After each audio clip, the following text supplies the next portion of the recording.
Check me out now. Return of the smooth operator. Shotty on repeat. I say sleep later. This another favor. Consider me your neighbor. Lost a lot of fam in pursuit of the paper. She gon' catch the vapors when we slide by. The way I speak my mind, it's like I peak my prime, but I ain't close. I cruise through the night air. Fantasy a dream. Real world is a nightmare. Like Claire battling the brainless. Learn to live shameless. Talk about me alive, but claim that I'm nameless. You aimless. So I'ma style on them. They washed up. It's a rap. Throw the towel on them. Gaining miles on them. Otakus for the win. Tacos, it depend on the mood that I'm in. Like Finn when it's time for adventure. This some new blue. Get ready to enter my mind for a few. Come and take a ride with the crew. I'ma show you how to recoup days lost when you vibe with the blue. Come vibe with the blue. Yeah. About time to regroup. Fly, got my eyes on the view. Never hear lies, only truth. Realize why they vibe with the blue. Vibe with the blue. Vibe with the blue. Vibe with the blue. Vibe with the blue. Vibe with the blue. Vibe with the blue. Vibe with the blue. Vibe with the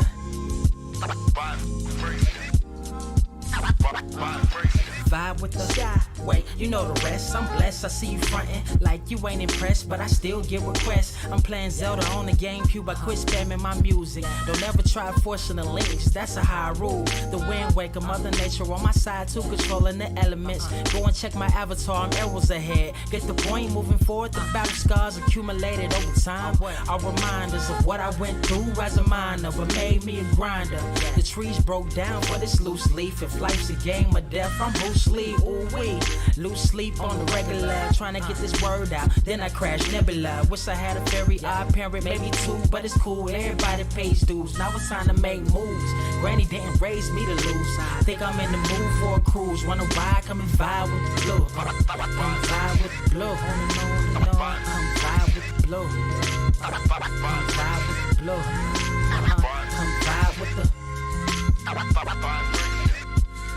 Check this out, y'all. I'm back spazzing like the elderly. Worth of my cousin Beverly. Never swear away from the truth. Just ask Heather. Be weather, be tripping. Starting to control like our destiny. Always give you the best of me until the death of me. My weaponry is a paintbrush. Hush, don't tell my secret. They get a hold of it. If you leak it, get it.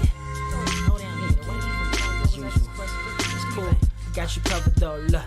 But let me get back to that cool-ish Lucius. Why they still lying? They don't do this bad at board games. Whole world clueless, selling they soul for Roof Chris. Who's this honored fella? Need a sliced extra mozzarella. Crew fly, let God propellers. Humanity born like they don't trust fun. Why you dodge the teller? You don't know, but my odds are better. Life's a gamble, depending on who holding the cards. You can start living at large or it's bon voyage. Charge it to the game. Me and you ain't the same. I'm thinking bigger pictures. Why you still shrinking the frame? Ever blink in the rain? It helps when your eyes dry. Mob with the bright minds. Think you funny, wise guy? Midnight marauder with a new tribe. Tired of the fake. Come and vibe with the blue sky. Come vibe with the blue sky. Why do you try? We get them high. Take them high. What I do? Come vibe with the blue. Yeah. Come vibe with the blue. Pass what up? Vibe with the.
Wise grass only greener when it's fertilized. Gave them truth in these songs, they prefer to lies. Destiny beautiful, adrift in her purple lies. You can't see me, you Stevie, wondering how I reach more evolutions than Evie and make it look easy. Dream on, yeah. Dream on, Dreamweaver.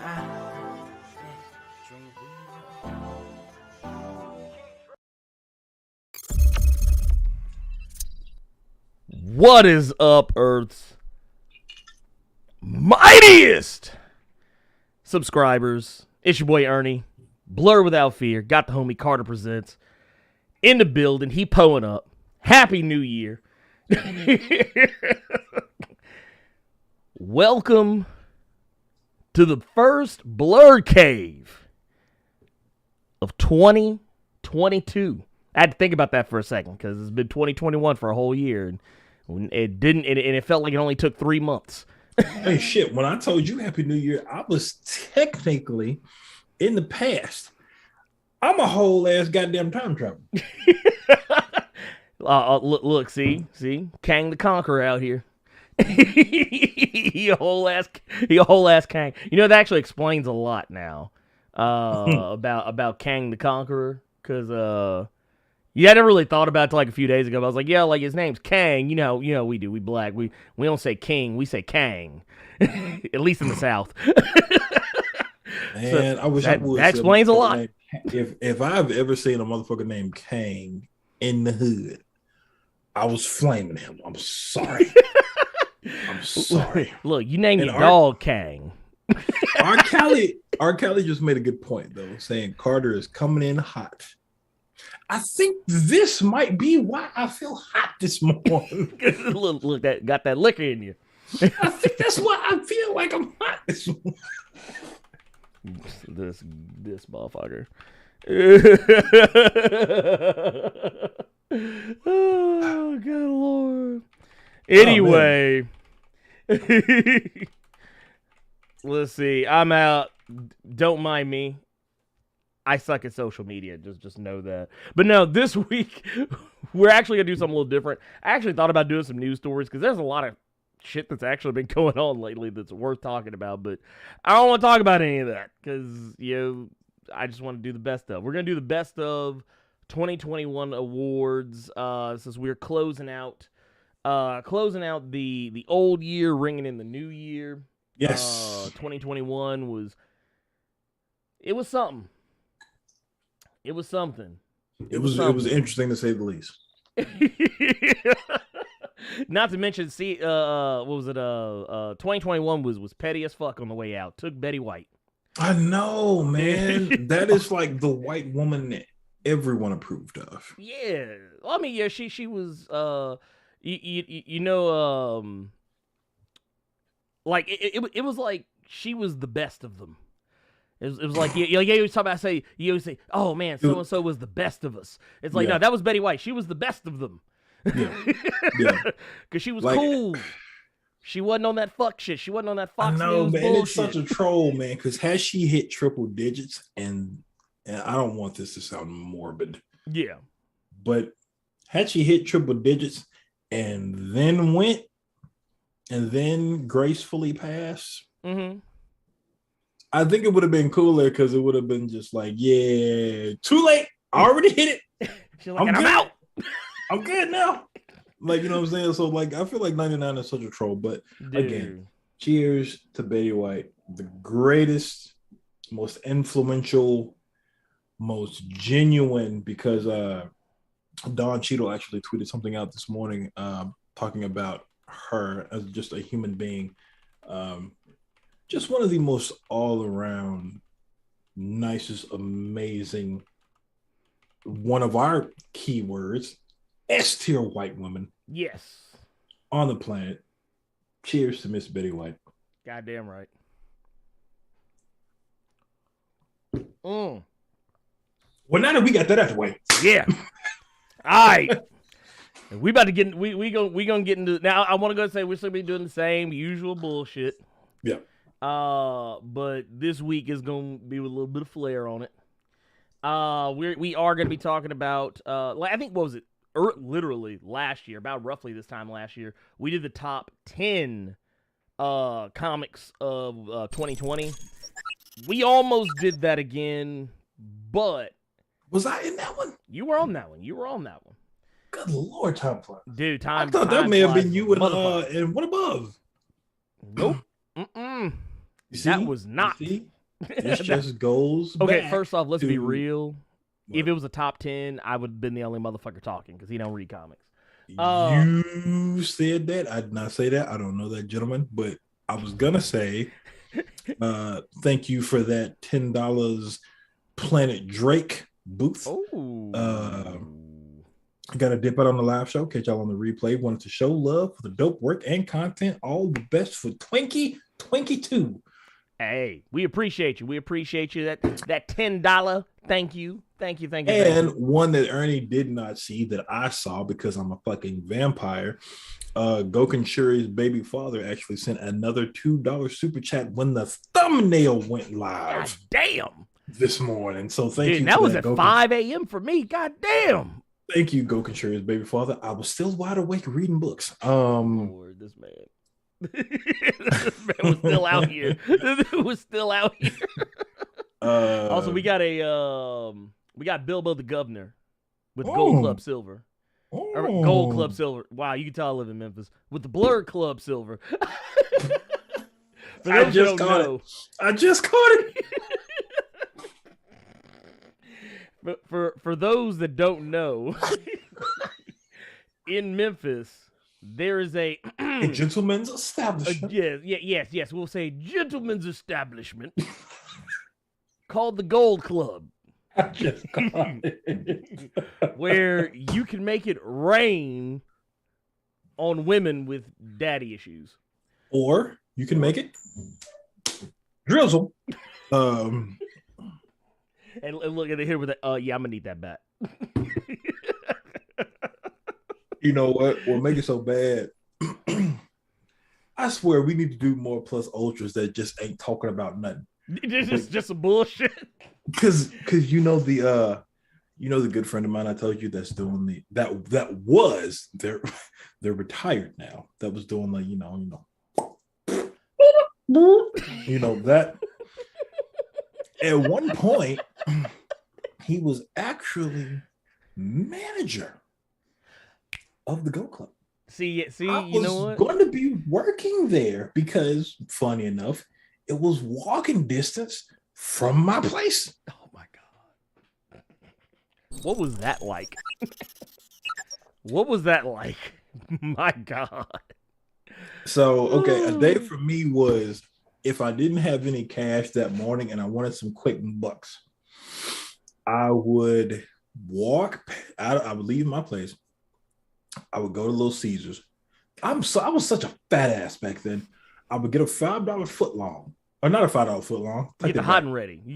Thank you, because Little Caesars was right there. We call it the hot and sweaty. There you go.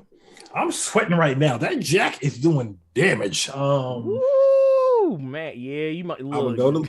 you have to come up out that hoodie. I'm just saying, you had to come up out that hoodie. I'm just letting you know right now. I would go to Little Caesars. I would either get a hot and ready or some crazy bread. There's a Cash America pawn shop right there. I'd see what they had in there. If maybe I needed to get something up out of there real quick. I walk further down to the place I want to go to so bad, and it's so not good for you. Crystal. Or before that, I would go to Central Barbecue because it was right there. Or I would go to oh god, what's the name? What was the name of that damn anime store on Summer? Oh, Animax. Thank you. Technically, no longer on Summer anymore. Is it not? Nah. Okay. So funny. I love how the synchronicity works. How we're on the same page here. So you know that shopping center behind the Gold Club? Yeah, that's where Poncho's was. Okay. So, well, no, you know, there's like another. So, okay. It was a gas station, and then there was another strip across the street. Right. Well, you also had the Ponchos, and you had a movie theater, but there was a whole ass other shopping center like way like back behind it. That's where Animax is now. Oh wow. So it's on. God, I can't remember. I think it was Stratford. Well, it was like it was like Stratford or something like. No, it's not Stratford, but whatever the hell that. Was it Macon or whatever or some shit? Yeah. I can't remember. Yeah, it's like right before you hit the interstate or something. Yeah, right. Yeah, like literally, like the streets, like it runs parallel, like right next to the internet. What was so funny because people won't know. People won't know this if they've never been to Memphis. So you got the Gold Club right there, right? Yeah. And across the street was a Home Depot, as well as a putt-putt golf, and a place where if you hit the lotto, you could go in there to cash in. Mm-hmm. So you could go and tell them that you just hit the lottery with a strip club across the fucking street. And just go in and just let all that money fly. Yep. What was that? But I'm gonna let you have it now because we ran all the way around. And I forgot my original point. It's okay, man. Like honestly, like I don't even know if you caught it earlier, but when I was trying to say interstate, I said internet. That should let you know where my head is at right now. Look, I swear to God, there's edibles in the next room, and I swear to God, I haven't had one. Absolute Villain with the $4.99 super chat. What's going on, homie? Said I had to be there for the first Blerd Cave for the year. Cheers to the boys. Yes. And I'm out here drinking some Crown Royal to set the year off right. Ooh, Lord, he getting that. Wait. Man, you be careful with that Crown. Yeah, what was I? What was it? Wait, what was it I was watching? You ever watch Black Jesus? Have you ever watched that show? A few times, a few episodes. Yeah. What was it? I forget what it was the dude said, but it was like was it Booney, the guy that like his mom whose mom hated him? Mm-hmm. He was like, yeah, let me get some. What was he saying? He said, let me get some of that Crown so I could tear these ugly bitches down. I was just like, there you go. I'm gonna say this and I'm gonna leave it there. Why was I about to ask you? I was gonna ask you. You all the way across the country. You all the way across states, right? Okay. L.A., Cali. I didn't say that right. Dude, we struggling this morning. Let me put this drink down. Yeah, put the drink down. Put the drink down. Put the drink all over there. He about to be gone. Why was I about to ask you if I'm sweating? If I'm hot? I was about to ask you, am I hot? Am I hot right now? It's like, I mean, it do look warm in there.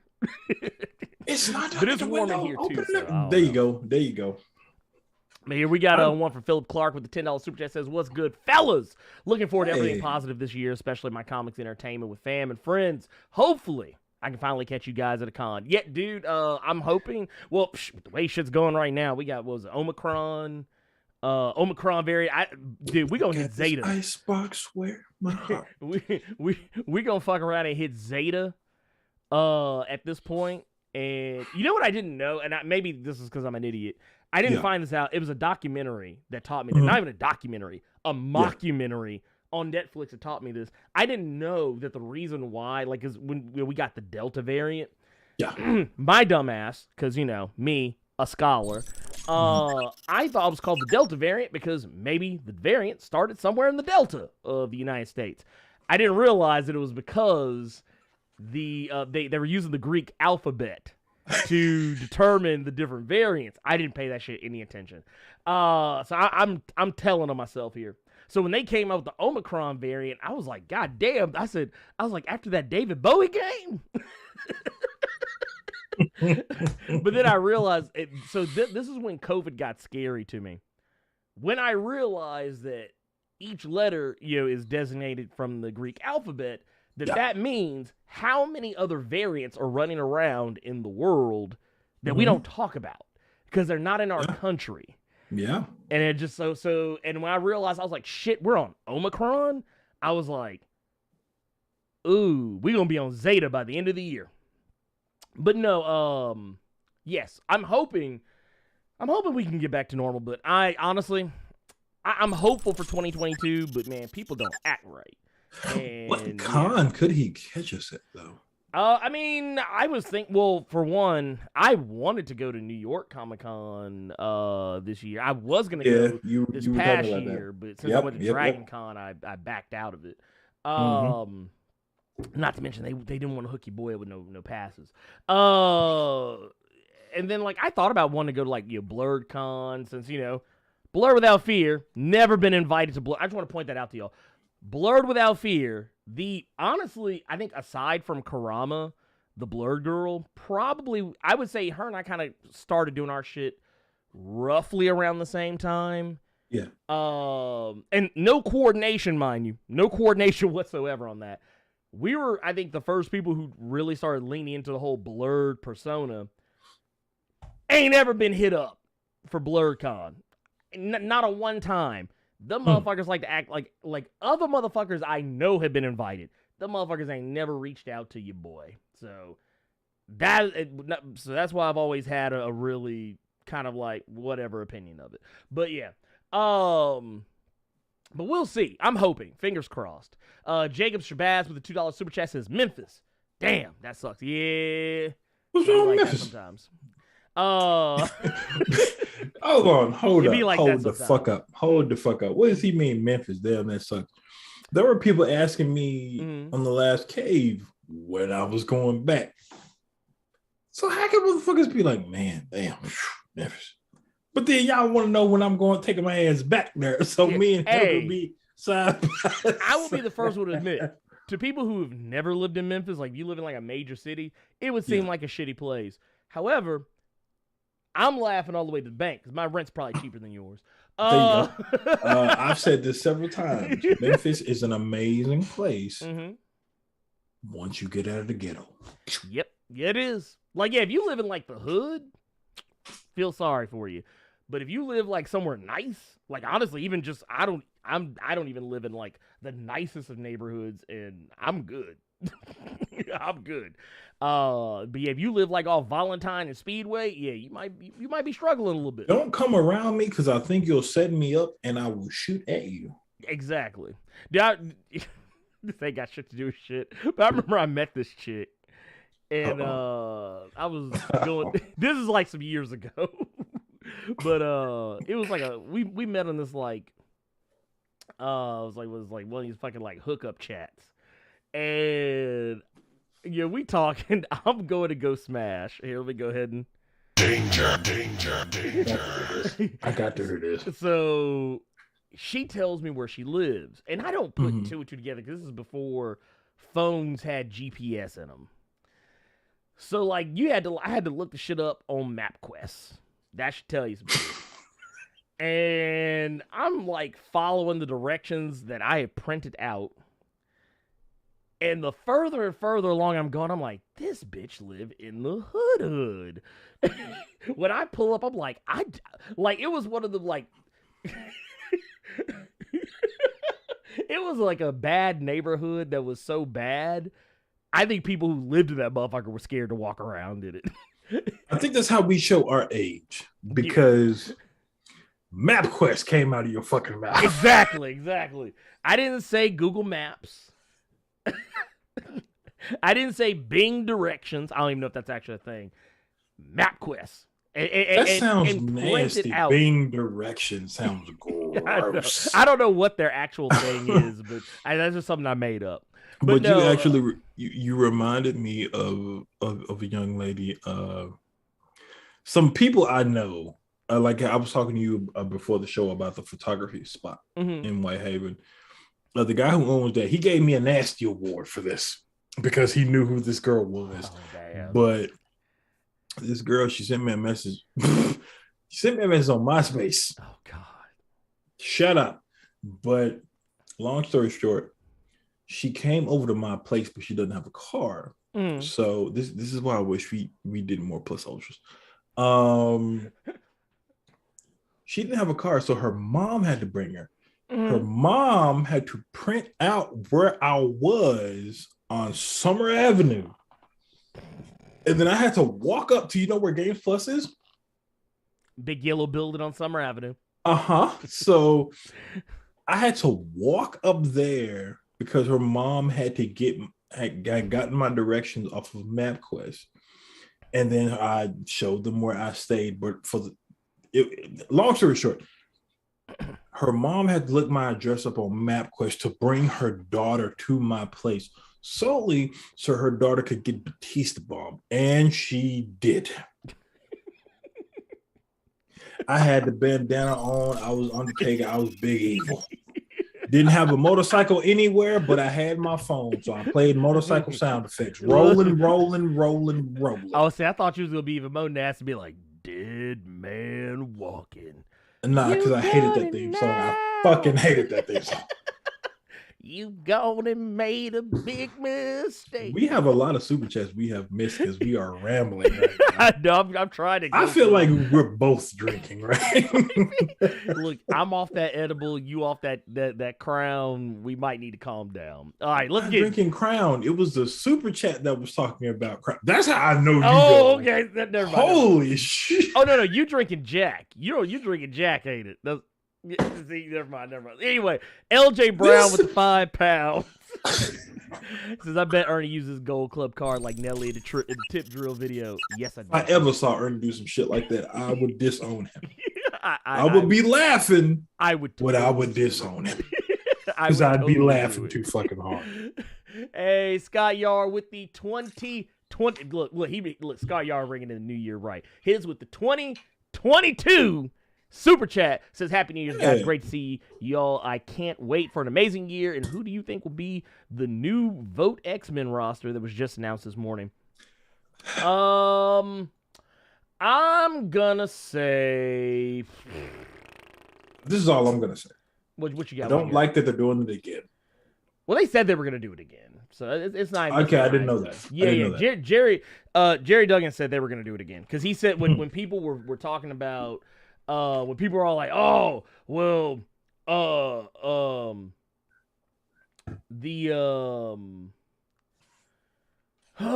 God, what was it?" He said, yeah, when people were mad about tempo. Oh, when people were mad about tempo, he was like, well, he said, better luck next year. That basically that was like, okay, yeah, y'all are gonna do this shit again.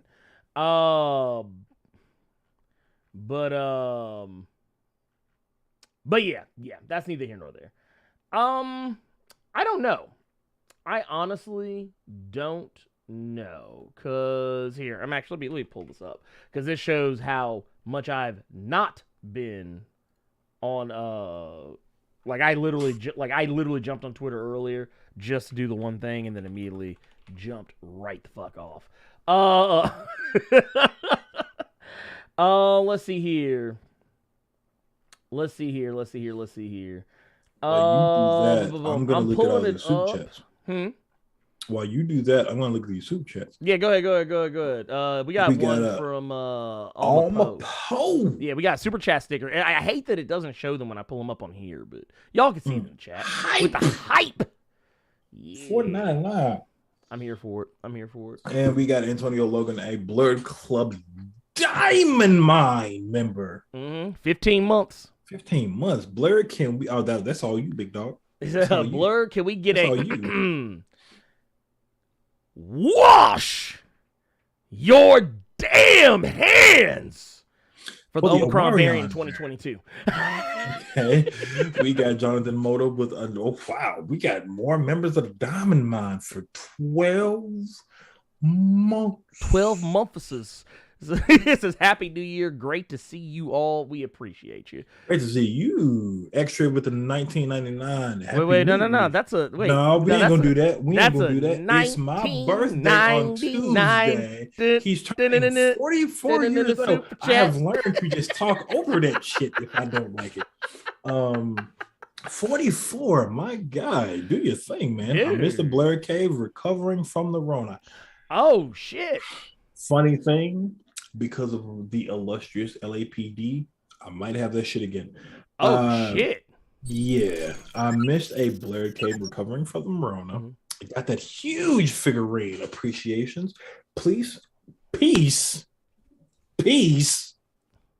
I'm drinking too much.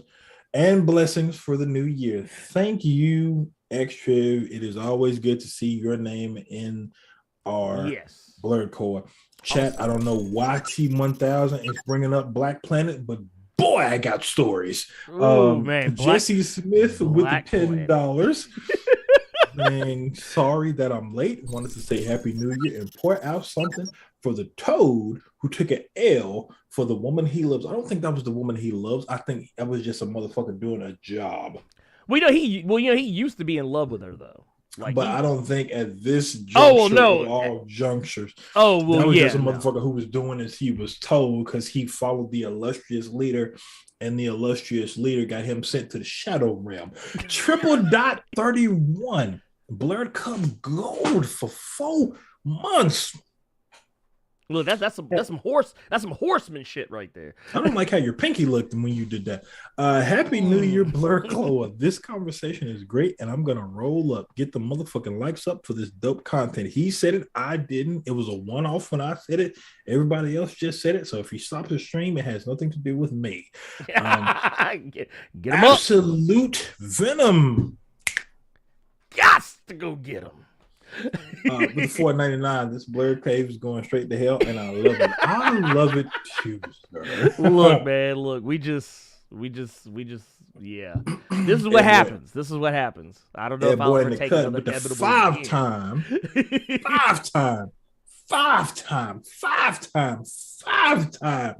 Tempo won't be on it. She's already on the new Marauders, which I honestly think is a fit for her, especially in Steve Orlando's hands. Boy. Yes. Let me just say this right now, just so I don't forget it, because I'm bigger. Because I see Steve Orlando's name. Mm-hmm. Please give Scott Yar his flowers. Oh, yeah. Ain't gonna tell you why. Yeah. We ain't saying shit. We ain't saying shit. But give Scott Yar his motherfucking flowers. Please and thank you. Please and thank you. Please. Yes, please and thank you. We got a $4.99 from Mario Freeman saying, "Hey guy, today is my birthday. Happy birthday, Mario. Happy birthday. You should let me love you." I'm just kidding. Don't do that. Don't do that. Honestly, I don't know why, but for some reason I thought you were gonna start singing "It's Our Anniversary" or some shit like that. I don't know why. No. We got the homie Nick Shafani, Nerd Not a that One. I don't like. Damn, what'd he do to you? We got the homie Nick Shafani from Nerd Not a One in the building. For real, look. Talking about the Gold Club, he'd be the one trying to save these and absolve these women from their horrible lives of perdition.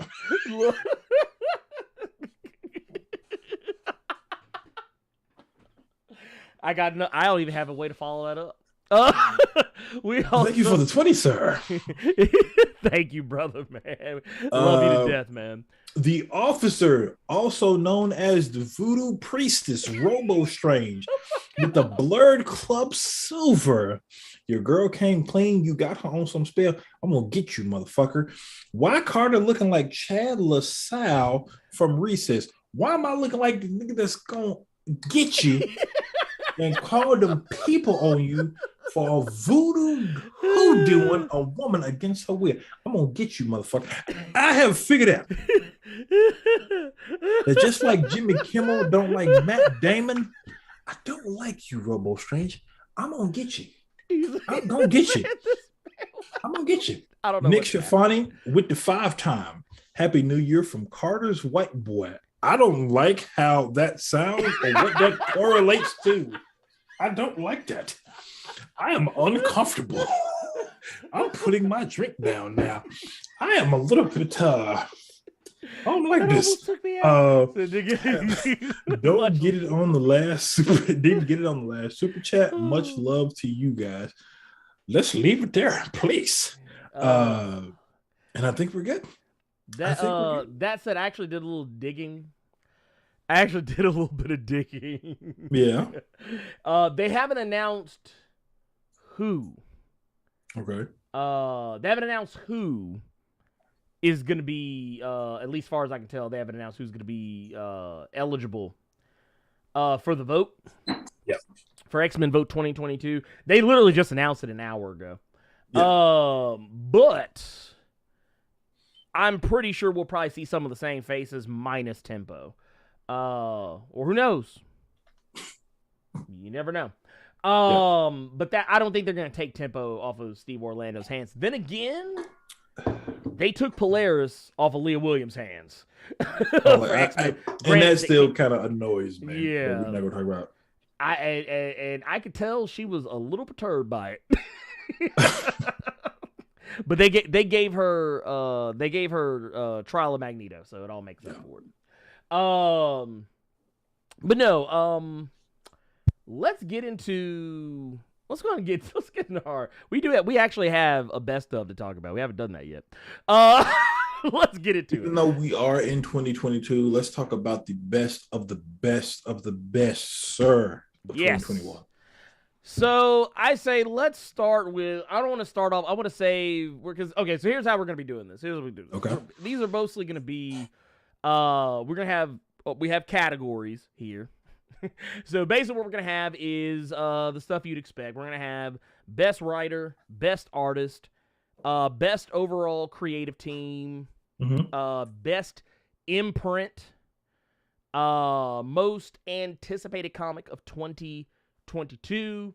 We're gonna have we also have some other ones, some little asides like waiting for the trade award, which I guess is kind of like an honorable mention, or sort of an honorable mention, or best comics that we revisited this past year. We're also gonna have comics that surprised us this past year, as well as best Marvel, best DC, best comic that isn't from Marvel and DC.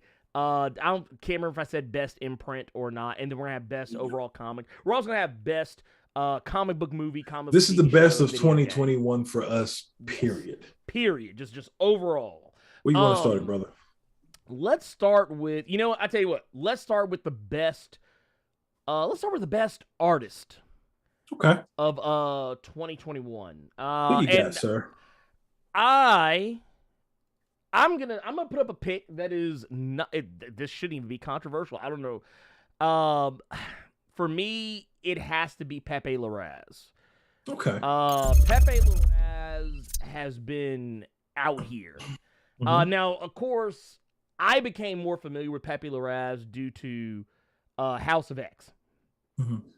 But it wasn't like Pepe Larraz wasn't out here before that. But that's just what really put Pepe on the map for me.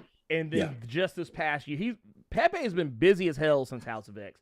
But when we got to 2021, him and Jerry Duggan working together on X-Men, I've been just thoroughly enjoying this man's art. And I think there might have been an issue where he wasn't present, and it was felt.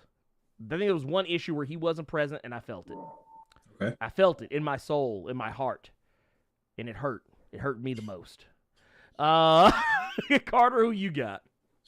Me, I have a person I've been a fan of for a little bit now. I didn't know who this individual was until Greg Rucka came along and started writing Punisher, and that was Marco Chicheto. He is currently doing the art for Chip Zdarsky's Daredevil run. If you need a place of where you can find his art, that dude's art is phenomenal. I don't know what it is. The thing about comic artists is a lot of the times the art can tell the story if the writer doesn't need to. And Marco Chicheto had, and I'm sorry if I'm butchering the name. I hope I'm not. But if you're not reading Chip Zdarsky's current Daredevil run, it's just phenomenal, man. It is. It's not something that's just like bombastic all over the place. It's really just it's street level, and that's how I would almost describe his art, because it's really focused on individuals. It's not really these bombastic Brian Hitch like movie like wide shot full page spreads. No, it's really contained. It's really it's like you and one other person. So Marco Chetto is someone I've been a fan of for quite a while, and more often than not he's an individual who, unfortunately, I've always only seen he'll do like a few issues and then it'll just be relegated to just covers. With Chip Zdarsky's Daredevil, he's been doing damn near every issue. And he's someone who, when I saw his work on Greg Rucka's Punisher run, I wanted to see more, and that's who if I was able to do art anywhere near the caliber of a Ryan Stegman, right, Mark Chicheto, anything like that, like Kenneth Rocafort, or another one that I would think of, I would always want to go back to Chicheto just because his art is just absolutely amazing, man. So that's gonna be my artist for the year. I'm happy that I could give it to him because he's actually doing another book and he's not doing covers. I'm happy I could give that award to him. Oh no,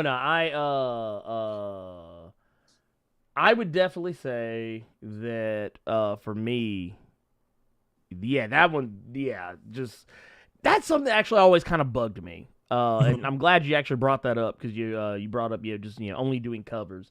That was the thing that always kind of bothered me with and I'm not saying I have a problem with Ryan Stegman. I love Ryan Stegman. I just wish he got to do more interiors.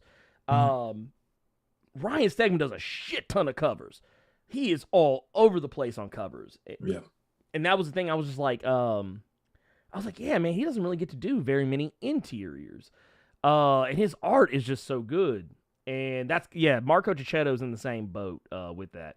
Marco Chicheto kind of reminds me of he takes me back in the 90s when Mark Bagley was on like Spider-Man and New Warriors. It was like their art's not anything alike, but just saying like it was somebody who I looked at was like, I wish I drew like that.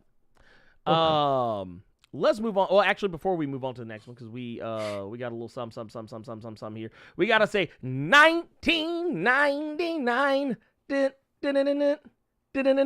Super chat. I was trying to read at the same time. I thought it was funny. It made me laugh. Said $5 of this for Carter. Happy New Year. If you all haven't read Odin's Eye, that is next level. Best of 2021. I'm not reading anything you recommend because I don't like you. But Odin's Eye is actually a good comic. I hope you get poked in the eye. I'm not reading anything that you recommend. But Odin's Eye is actually legitimately good. We can also talk about Sammy Wilshire with the Blerd Club. You got a lot of people in the diamond mine right now. 5 Dude, yeah, months, I'm into it, man. I'm feeling it. Dude, thank you, by the way. 5 time. Thanks for everything. Also, Carter and Robo Strange remind me of Soule, man. I'm Bernie Mac. I'm the funnier one. Oh my god. Dude, I have not watched that shit in 5 ever. Let's see here. By the way, let's get back into the let's get back into these awards, these prestigious. Yes. Next year we're gonna actually have a more uniform presentation of this. We're test driving because then we right won't now. be doing this fucking on Zoom calls. We'll be next. We actually next to each other. We can actually like I can do this shit right here. I can be like, yeah. Or if I'm doing too much, you can just be the nominee. Hey. You could do it off. You could do it off camera. If I'm doing too much, you can be like. Wait! Can I get the music start playing motherfuckers off? That's only if we can actually get guests. You play me off the show. We fighting right there. We going 10 seconds. No, I'm talking. Going 10 seconds. No, I'm talking like if we could actually get like motherfuckers to come on the show and accept awards, and they start talking to them, we start playing them off. Like, I would have Robo Strange accept an award for something stupid just so I could play him off.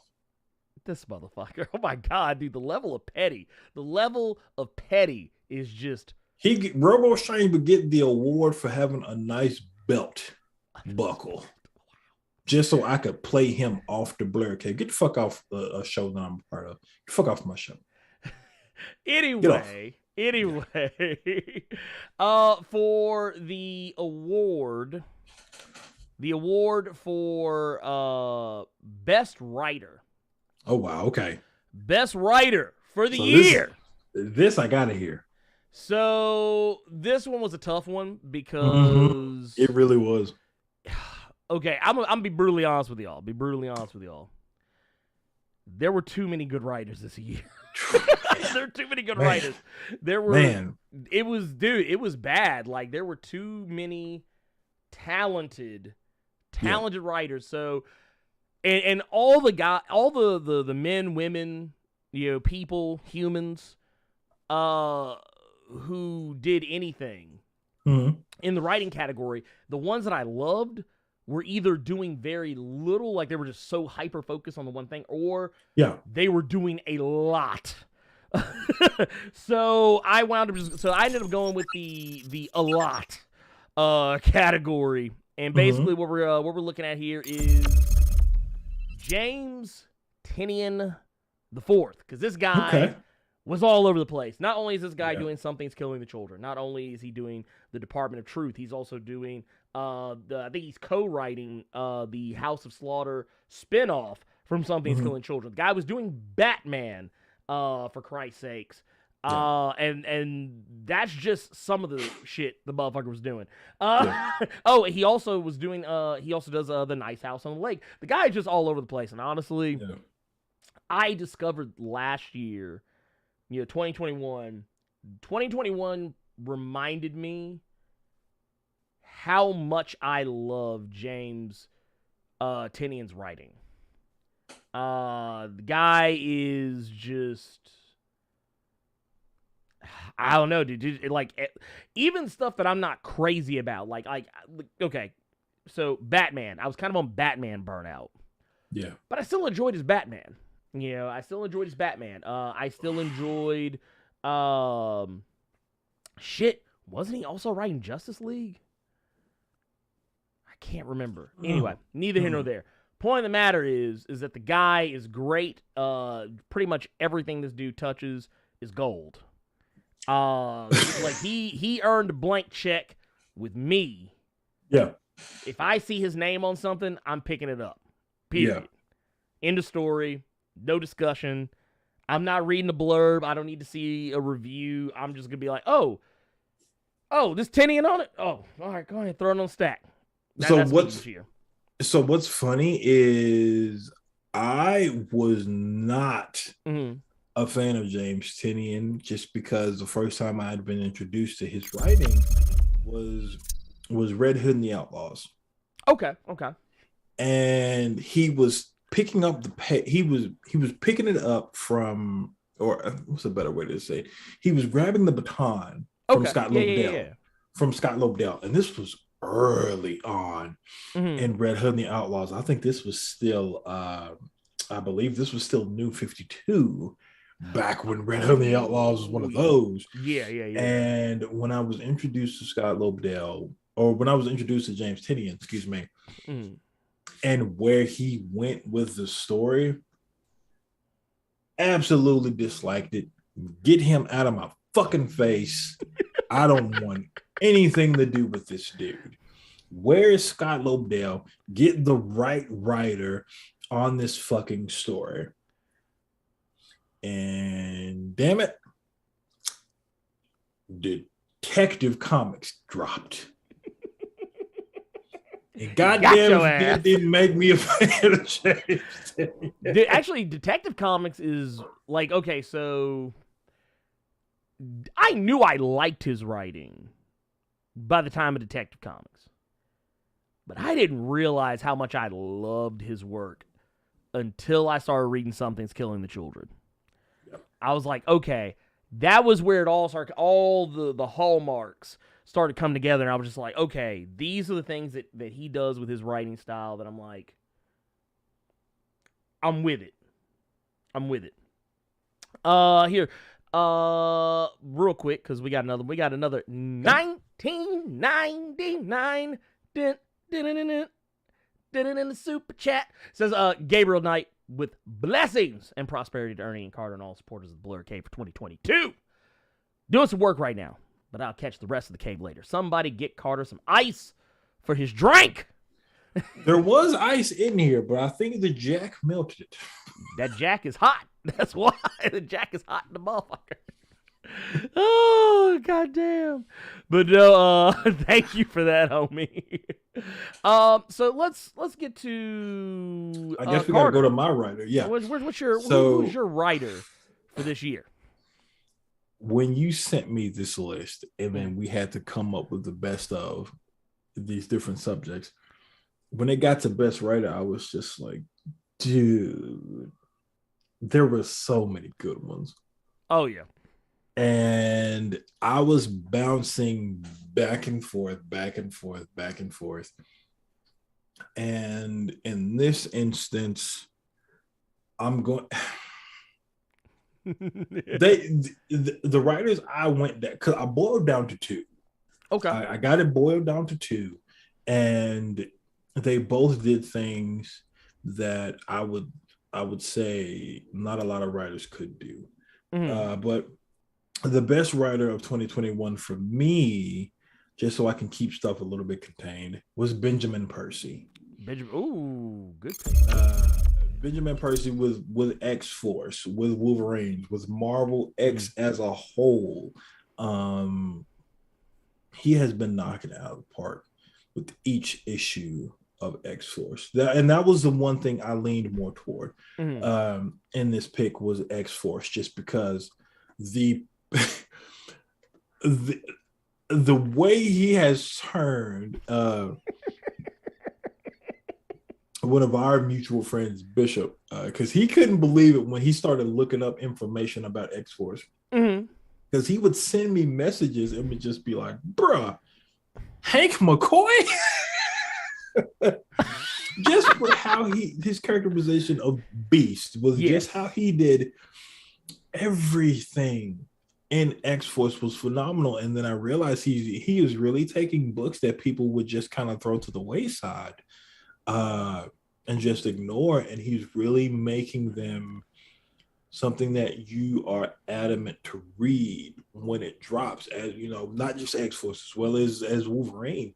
And then I actually went back and he's one of the ones where when he has a really good artist, he can really shine. Not even sticking on Marvel. If you go back to DC, people wrote off Green Arrow just because of the CW show, just because of Jeff Lemire and Andrea Sorrentino. Nobody could top what those individuals did.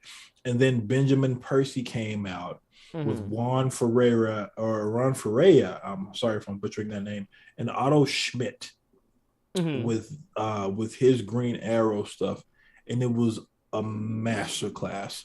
So just with all of that encompassing just him, Benjamin Percy is doing his thing right now. So that's why he was my pick for best writer this year. It was hard to pick a best writer, man. Dude.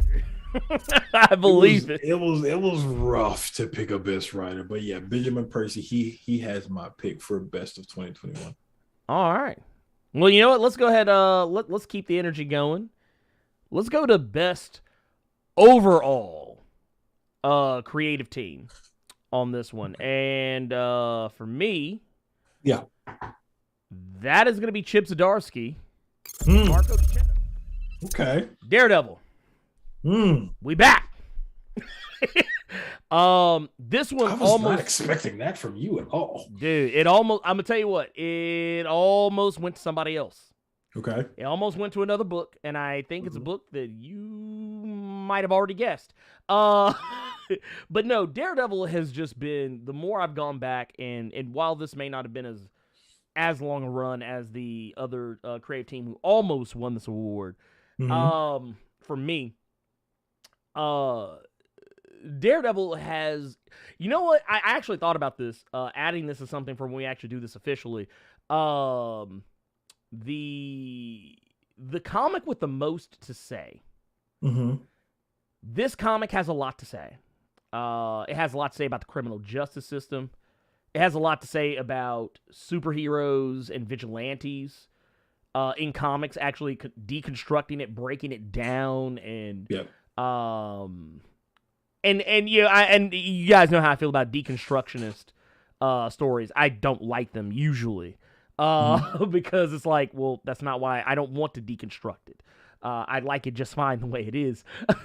But no, it did a very good job of deconstructing Daredevil, his beliefs, his religion, his ideals, his morals, the people around him and in his orbit, and putting consequence on his actions. And not only that, following up Charles Soule, who also had a killer run. His omnibus just came out too, and I'm getting it. I'm getting that motherfucker because it was good. It was because the thing is, the stuff that Charles Soule set up, Chip Zdarsky's paying it off. You know, sometimes when a writer passes the baton to another writer, sometimes that shit is like case in point. I'm not throwing mud at anybody here because I don't care. But like, when we talk about Donny Cates taking over for Al Ewing, some people got upset because it seemed like Donny Cates just ignoring everything that Al Ewing put before it. That's actually kind of more par for the course sometimes. But in this case, Chip Zdarsky's like, I'm directly referencing and pulling back from things that came from the writer before me. Not to say Donnie isn't either with Hulk, because it's only 2 issues in, goddammit. We don't know anything. But yeah, that's this Chip Zdarsky, Marco Chicheto, they have once again kind of reaffirmed to me why I love Daredevil so much. So that is my pick. Carter, what is yours?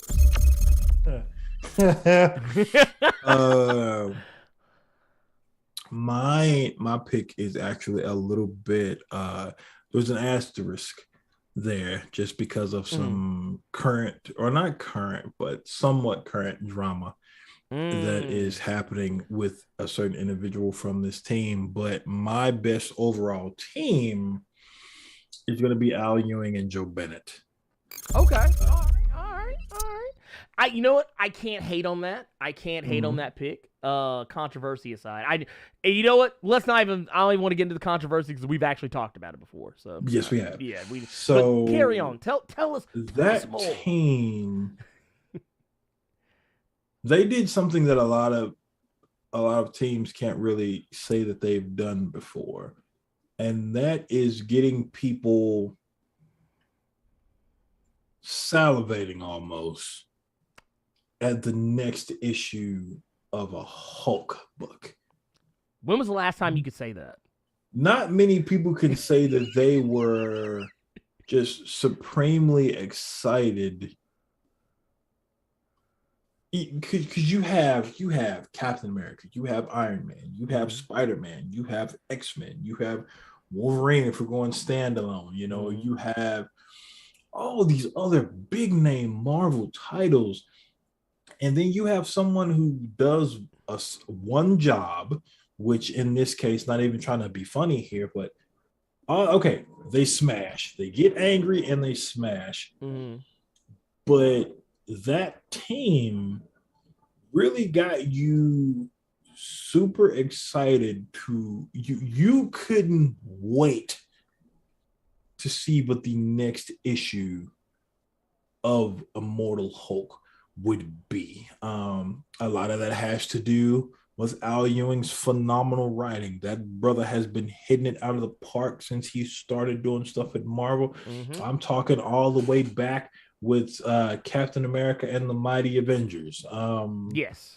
But now with him having, and this is no knock to Greg Land. I know there are a few Greg Land fans out there. But to have his superior writing with Joe Bennett, phenomenal art, every issue, not taking tie-ins into the equation. Yes. But that team was hard to beat, man. Yeah. That team was hard to beat in 2021. So actually, Robo Strange asked, like, who was my runner-up? This was my runner-up. Okay. This team, I was like, but Chip Zdarsky's Daredevil was just that good to me. But no, you're not wrong. Yeah. I will say, though, the reason why I was giggling, if anyone was wondering, is because when you brought up Greg Land, I started imagining what the Immortal Hulk book would have looked like if Greg Land had drew it. Everybody would have looked the same. Exactly. Well, not only that, remember that issue where Hulk, or rather Joe and Betty get them cheeks? Yeah. Imagine how that would have looked. Everybody would have looked the same. It would have been masturbation in comic form. Mm-hmm. Well, and you're not wrong, because for those, I don't know if I feel like this is public knowledge by this point, but Greg Land came under fire because it got out that he used It got out years ago. Yeah, years ago. People realized that he used porn for his reference shots of characters. So if you ever saw a character that looked like they were in the throes of, well, danger. That's why. That is why. There now you know, and knowing is half the battle. You know what? Let's keep it moving. Okay. Carter. Yes. What is your... I'm gonna let you go first this time for this one, actually. Okay. We got an award for waiting for the trade. Oh, wow. Okay. This is an award, and I want to say, I want to make sure that I preface this one by saying this doesn't mean the comic is bad. No. Yeah. This just means it's a good comic, but it's something you would rather wait until it is collected in some, and that's whether it's in trade or in omnibus form, whatever. So this is funny just because you recently just got to talking about this run, but my waiting for a trade, and again, I have to preface this just because I'm on the Ryan Stegman live stream a lot, and I don't want this to come out or if he sees it and tries to give me shit for it. But I'm waiting for the trade of Chip Zdarsky's Daredevil. Okay. All right. I've been reading the single issues and I've been really enjoying it. Yeah. And I feel like this if you take the characters from Zdarsky's run, if you take Daredevil, if you take Wilson Fisk, if you take Typhoid Mary, if you take Mary, if you take Elektra, if you take Bullseye, and you put the characters from the Netflix series in it, it'd be fucking phenomenal. Okay, yeah.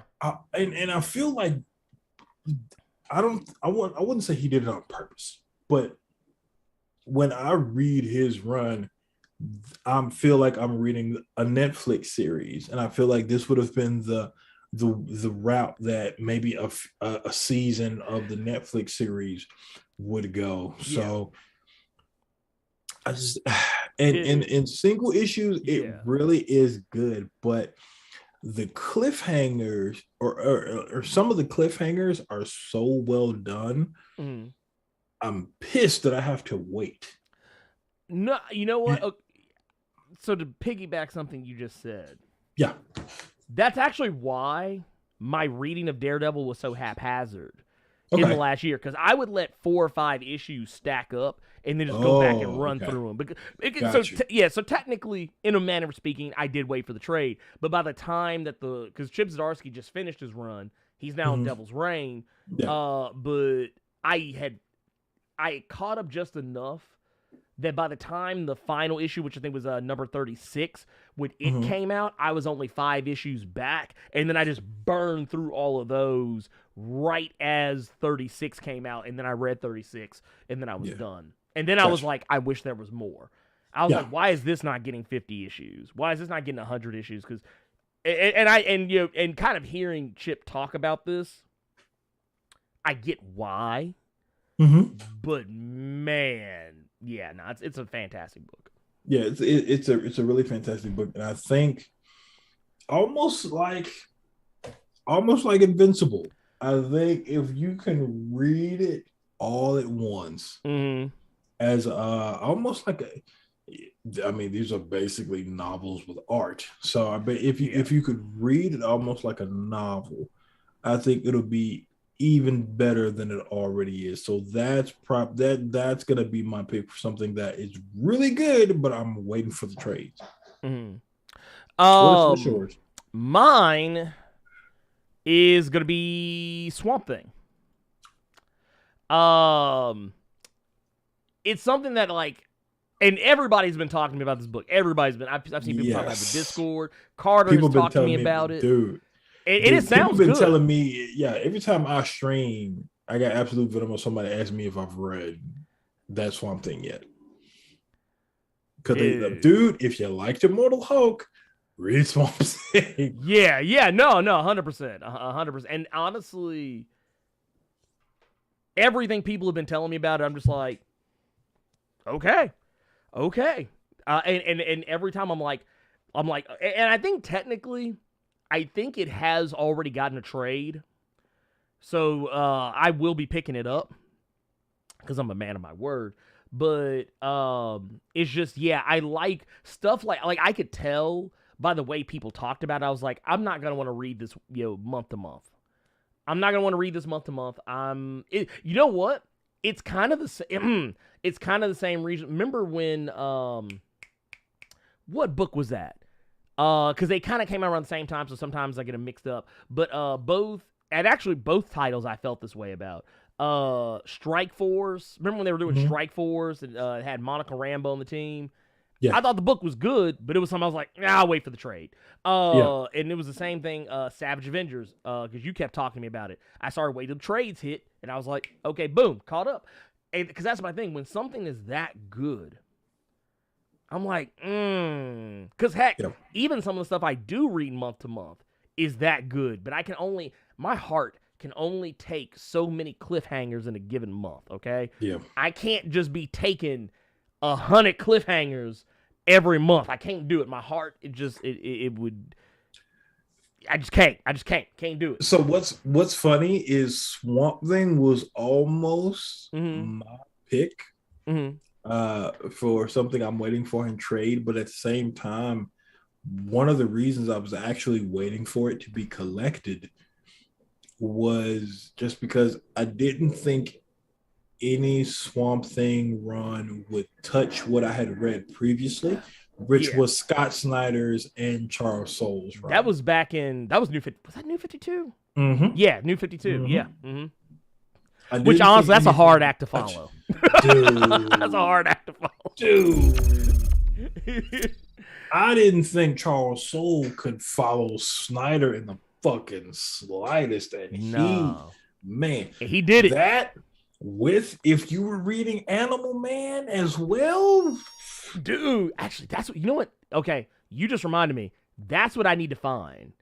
I need to find do they have an omnibus out for Animal Man? Don't know, but I'm gonna look for it. I'm gonna find that motherfucker. Boy got the trades though. Ooh, dude, Animal Man was too tight. Animal Man honestly was kind of like Animal Man and Swamp Thing low key carried the New 52. They carried the New 50 like Batman was good. Technically, Batman from a monetary standpoint. It was really it was Batman from a monetary standpoint. Superman wasn't doing anything just because that was Grant Morrison doing Action Comics and Superman hadn't dropped yet. Right. But yeah, Animal Man and Swamp Thing were honestly, and actually that's something I consistently hear from a lot of people, is that if you like New 52, but if you were reading Swamp Thing or Animal Man, kind of high-key good. See, I wouldn't say that because there's another New 52 joint I have over here collected called I, Vampire. That was really, really good. Okay, yeah. Well, okay, let me put it this way. The non-traditional comics. I got you. Like technically Animal Man, Swamp Thing aren't technically Cape comics. Yeah. But like they weren't traditional Cape comics the way we got from like other shit. By the way, I do want to send first I also, because I just saw this in here. Where did it go? It literally just got away from me. Here it is. But hey, Jose Pancholina, we sent an unbeloved your way. Said was a COVID hit my whole family, and while everyone was recovering greatly, me not so much. Heading to the doc soon. Hey, we sending you number positive energy, brother. I hope you come out the other side of this okay. We're gonna be praying for you, sending you that good energy, and hopefully be seeing some good news here very soon, man. Love you, brother. But yeah, please, everybody. And I see some people have already done so. Please, send some love. Send some love Jose's way, please and thank you. Yeah, Jeff Lemire on Animal Man. Exact. First, like, can we just say Jeff Lemire is money? Jeff Lemire is money more often than not. Like, I don't think I've read too many things I was like, on Jeff Lemire. Even some of the stuff that was his weirder shit. Oh, wait, you muted. I see some of the comments about James Tinian, and they're talking about LJ Brown saying, man, Clayface got Carter banned. He really did. James Tinian did his thing with Clayface on Detective, bro. Look, let me tell y'all something. Y'all want to know how? If you want the quickest way to know I fucks with James Tinian, this right here. Look at that. That's a thick ass hardcover, bro. Dude, look at this. Something is killing the children. This is book 1. Damn. 15 issues. 15 issues right here. Look at this shit. In pristine artwork. Look at that shit. Look at it, goddammit. Look at it. Fucking love it. That's James Tinian right there. Goddammit. Look, I'm gonna put all that man's kids through college. Anyway, let's move it along. Yes.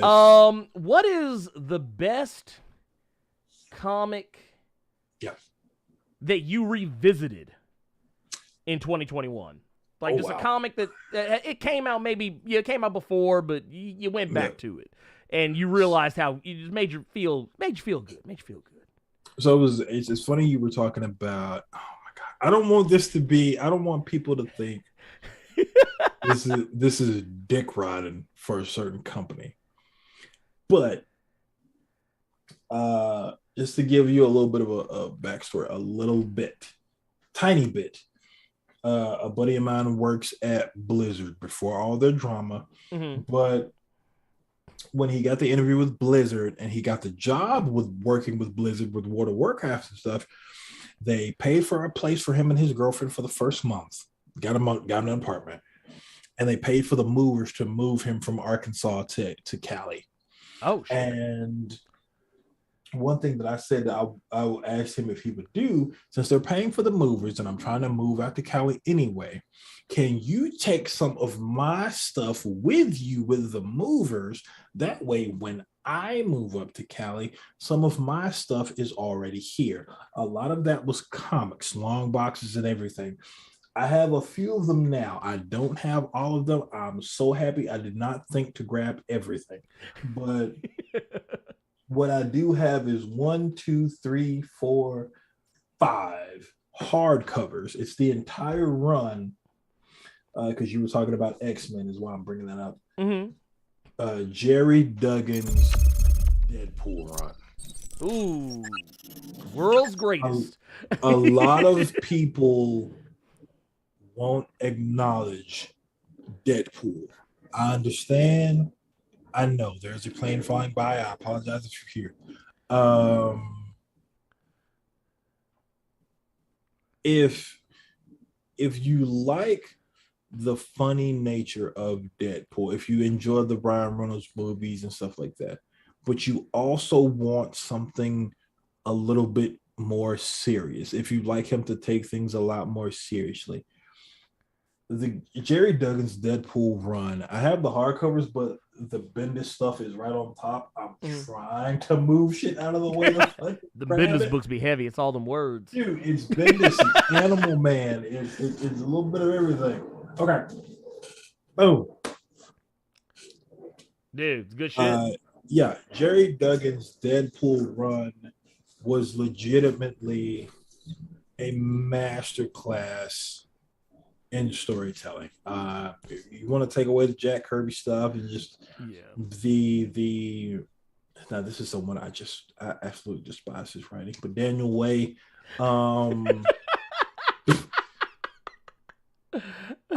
if you all would take my advice, just because I'm the one who said it when it came to Savage Avengers,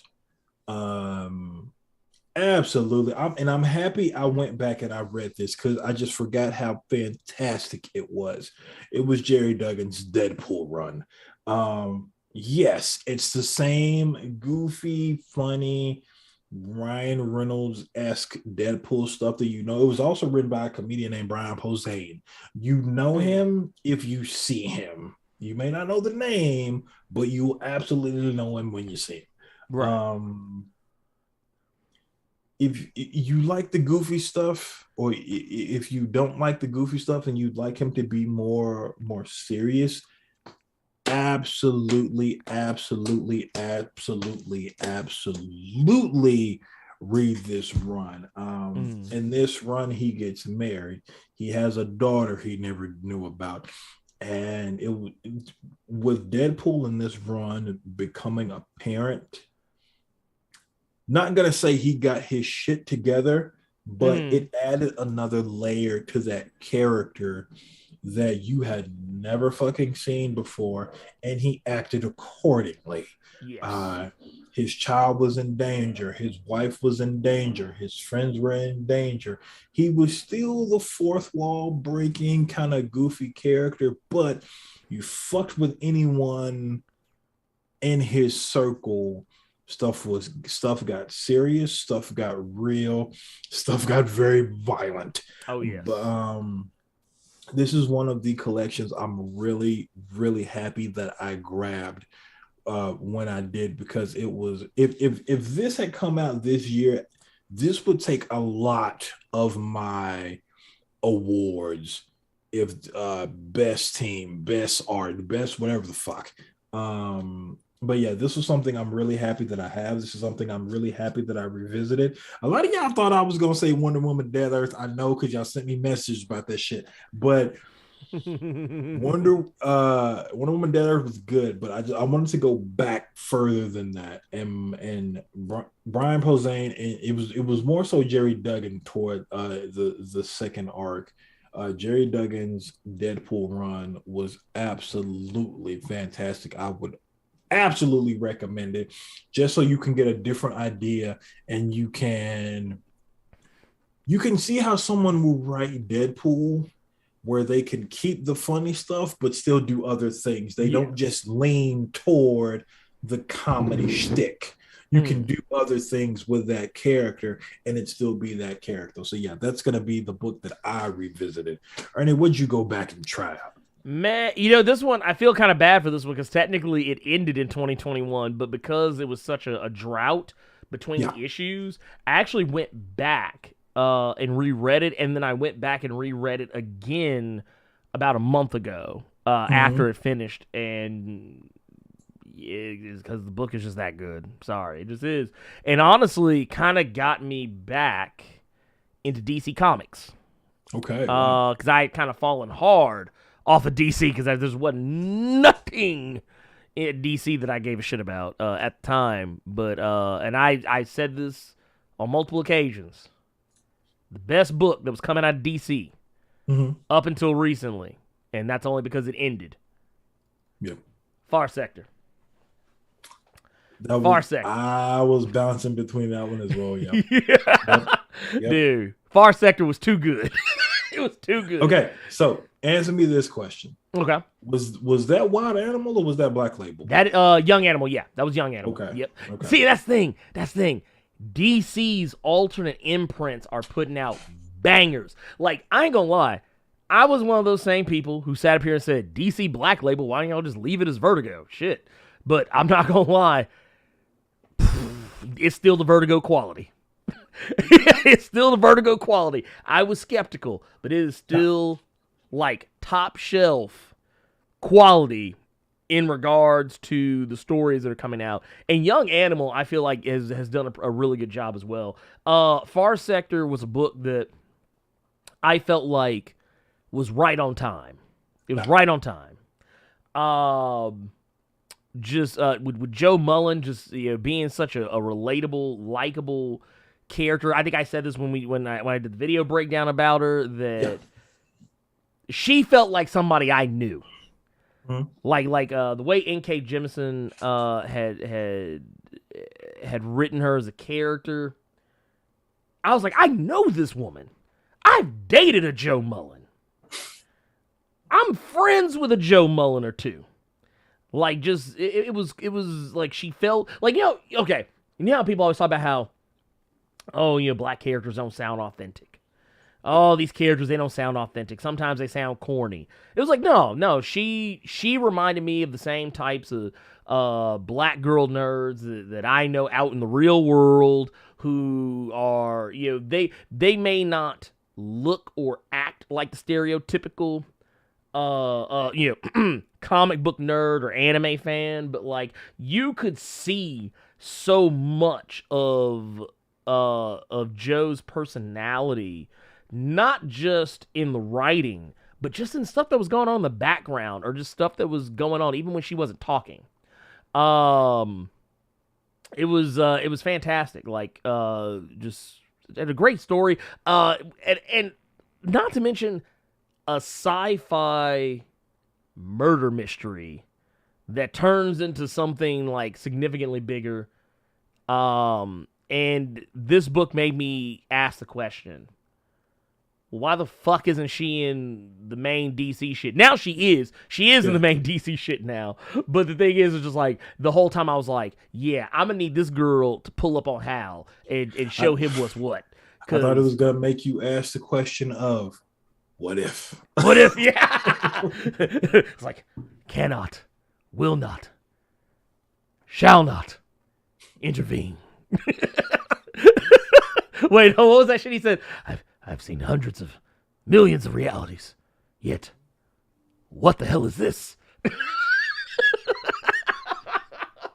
But no, yeah, dude, it was fantastic book. Let's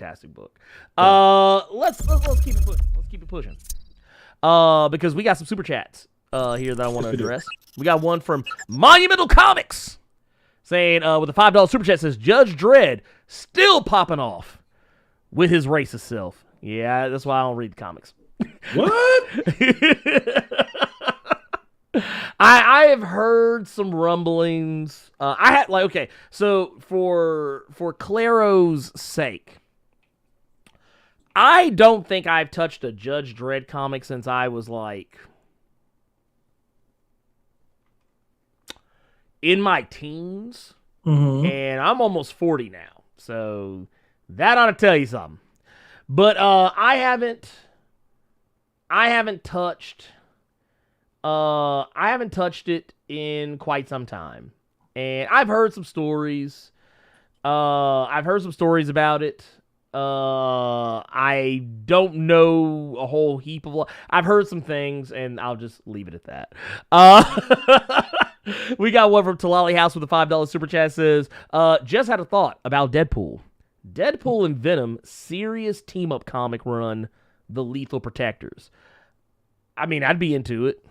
But see, that thing is, you would have... Okay, I'm going to tell you why it would be a little weird.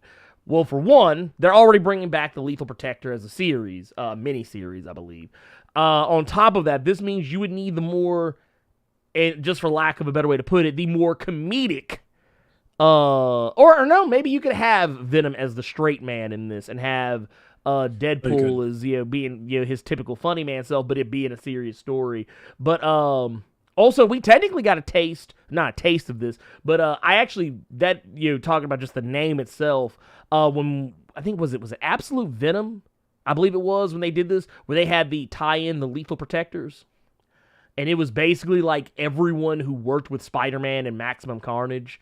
Because it was like, except for Misty Knight, but Misty Knight was there. But it was like Iron Fist, Morbius, Deathlock, and other characters that were like a part of the team to help stop Carnage and all his buddies in Maximum Carnage back in the 90s. I was like, dude, they should actually let this continue, because this would be a fun book to read. But I would be interested in a Deadpool Venom comic. Deadpool can work with almost anybody, just about. So thank you, Base God actually brought up a run that I think I actually own, because that was the only good part of that run, because someone that I despise, Daniel Wade, was actually writing the first half of it. Okay. What about the Cold Red Thunderbolts team? I didn't know that was their actual name. Agent Venom and Yeah. Deadpool were on that together. Yes, they were, as well as Red Hulk and Punisher.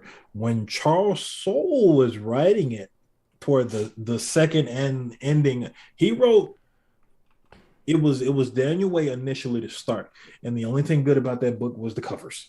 And then Charles Soule came, and he cleaned it up and he brought it on home. So yeah, they have been a team together before, but again, you said it yourself. That was Agent Venom and Deadpool. That was not Eddie Brock, or that was Agent Venom and Deadpool. That wasn't Eddie Brock and Venom. That wasn't Dylan and Venom. Right. If they can keep it from trying to be like Tom Hardy, Eddie Brock, and Venom, it could very well be enjoyable. But yes, that was a team. Yeah. That was actually a good run. If you look for the trades, look for the third and fourth trades, because that's when Charles Soule took over. And that's when it was just a really fun book. And that's when the leader became the Red leader, and he joined the team after a little bit. But that was actually pretty good. That was a run of Red Hulk was actually doing his thing a little bit after Jeff Parker's run on Red Hulk. So yeah, if you can find that run of Charles Soule's Thunderbolts, it was actually really solid. Oh yeah, no, definitely. I would even go as far as say, first off, probably one of my preferred Thunderbolts runs, if I'm being honest, was when it was it was very Red themed, because he had Red Hulk. What was it, Elektra? Elektra was on that team. That's right, because Punisher was hitting it. Oh yeah, Punisher was blowing that back out. Look, wait. This is why he's going to the hand on recommendation. He was actually hitting it beforehand. He was hitting it in the Garth Ennis. I forgot about that. Yeah, hitting it in the Marvel Knights stuff when Garth Ennis was writing Marvel Knights after Max. Ooh. Damn, I got some of that stuff over here up on the wall. The only reason I remember it is because I accidentally bought a Marvel Knights trade from Garth Ennis because I thought it was a continuation of Max. And the hardcover I bought was Punisher was going after this dude whose mom was obese and smothered him because she died and fell on him. But the only way he could get out was he had to eat his way out of his mom, and then he became some kind of murderer or something, and all the bodies were in the sewers of New York, and he was in the bodies like it was his mom again. He was in all the bodies. Garth Ennis is gross. Yeah, Garth Ennis. First off, Garth Ennis material notoriously difficult to read. I'm not saying because it's bad, but just it's so, I don't know. It's very cynical and dark. But on that note, Lamar Rolak, thank you for the 8 months. Blerd Club Diamond. Hey, there are a lot of motherfuckers in Diamond Mine. God damn. Says, I would like to thank you, Blerd and Carter, for a year full of good times and lots of laughter. Not to forget all the comic knowledge you guys dropped on us. I know 2022 will be Blerd Cave's best year yet. Thank you for that, by the way. And we also got another one from the homie Darkmane X with the 15 months gold. Says, Happy New Year, everyone. We appreciate you. Thank you for that. Very kind of all of you. By the way, and while we're here, this is a quick little plug. If you're hearing this, we just talked about our Blerd Club members. I haven't talked about this yet, so I'm going to talk about it now. We're going to keep moving. But if you are not a channel member or patron, there's something we do called the Top 5 Comics of the Week. Every week, I talk about the comics that I loved that week. That came out that week. I have not posted, for those who are channel members and patrons, I have not posted a video yet for the top 5 because I think I might do something a little bit different this time. And you'll find out when you get there. But just know, your channel members and patrons get exclusive videos once a week from me. And that's a minimum. And I say this technically a maximum. But I try to do one video every week, and I have been for a while now. One video every week is the top 5 comics of the week. So you want to get access to that and help the channel out, get a little something in return. But that said, let's move on to our next thing, and let's see what the next award is going to be for best comic I'm not reading. Oh, this will be easy. And I even kind of put a little ellipses on the note and put ever. But it's actually not really ever, but that was more of a joke. Yeah. But it's a comic that you like. We know it's good, but I just don't plan on getting to it. And probably will never get to it because it'll probably never make you so mad. You might not. You may be surprised. So a book that's really good that I don't plan to read in no time soon, and I don't even have anything to say after this. Eternals.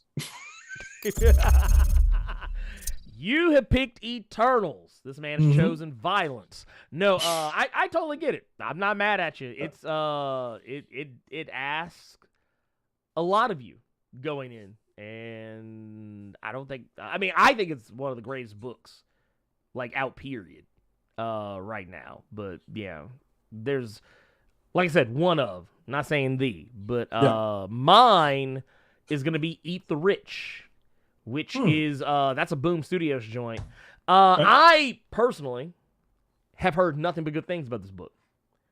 However, I just don't have the time. I actually tried reading the first issue. It got really weird, and I like it was one of those things like when you're reading something and you look at it and you go, "Yeah, this is gonna be something I'm gonna have to." Like it almost got the Waiting for the Trade award, but like this is one of those things I was like, "Yeah, I don't know. I gotta sit down." Yeah, I'm gonna have to sit down and just really just put myself into it. So I'm just gonna wait till it's done. So technically, this is a Waiting for the Trade, but it's a comic I'm acknowledging that is really good. I'm just not reading that motherfucker. I see what everybody else sees. I just ain't with it. And on that note, I'm gonna say let's push it on over to our next thing, and this one's gonna be easy because this one is going to be the best imprint of 2021.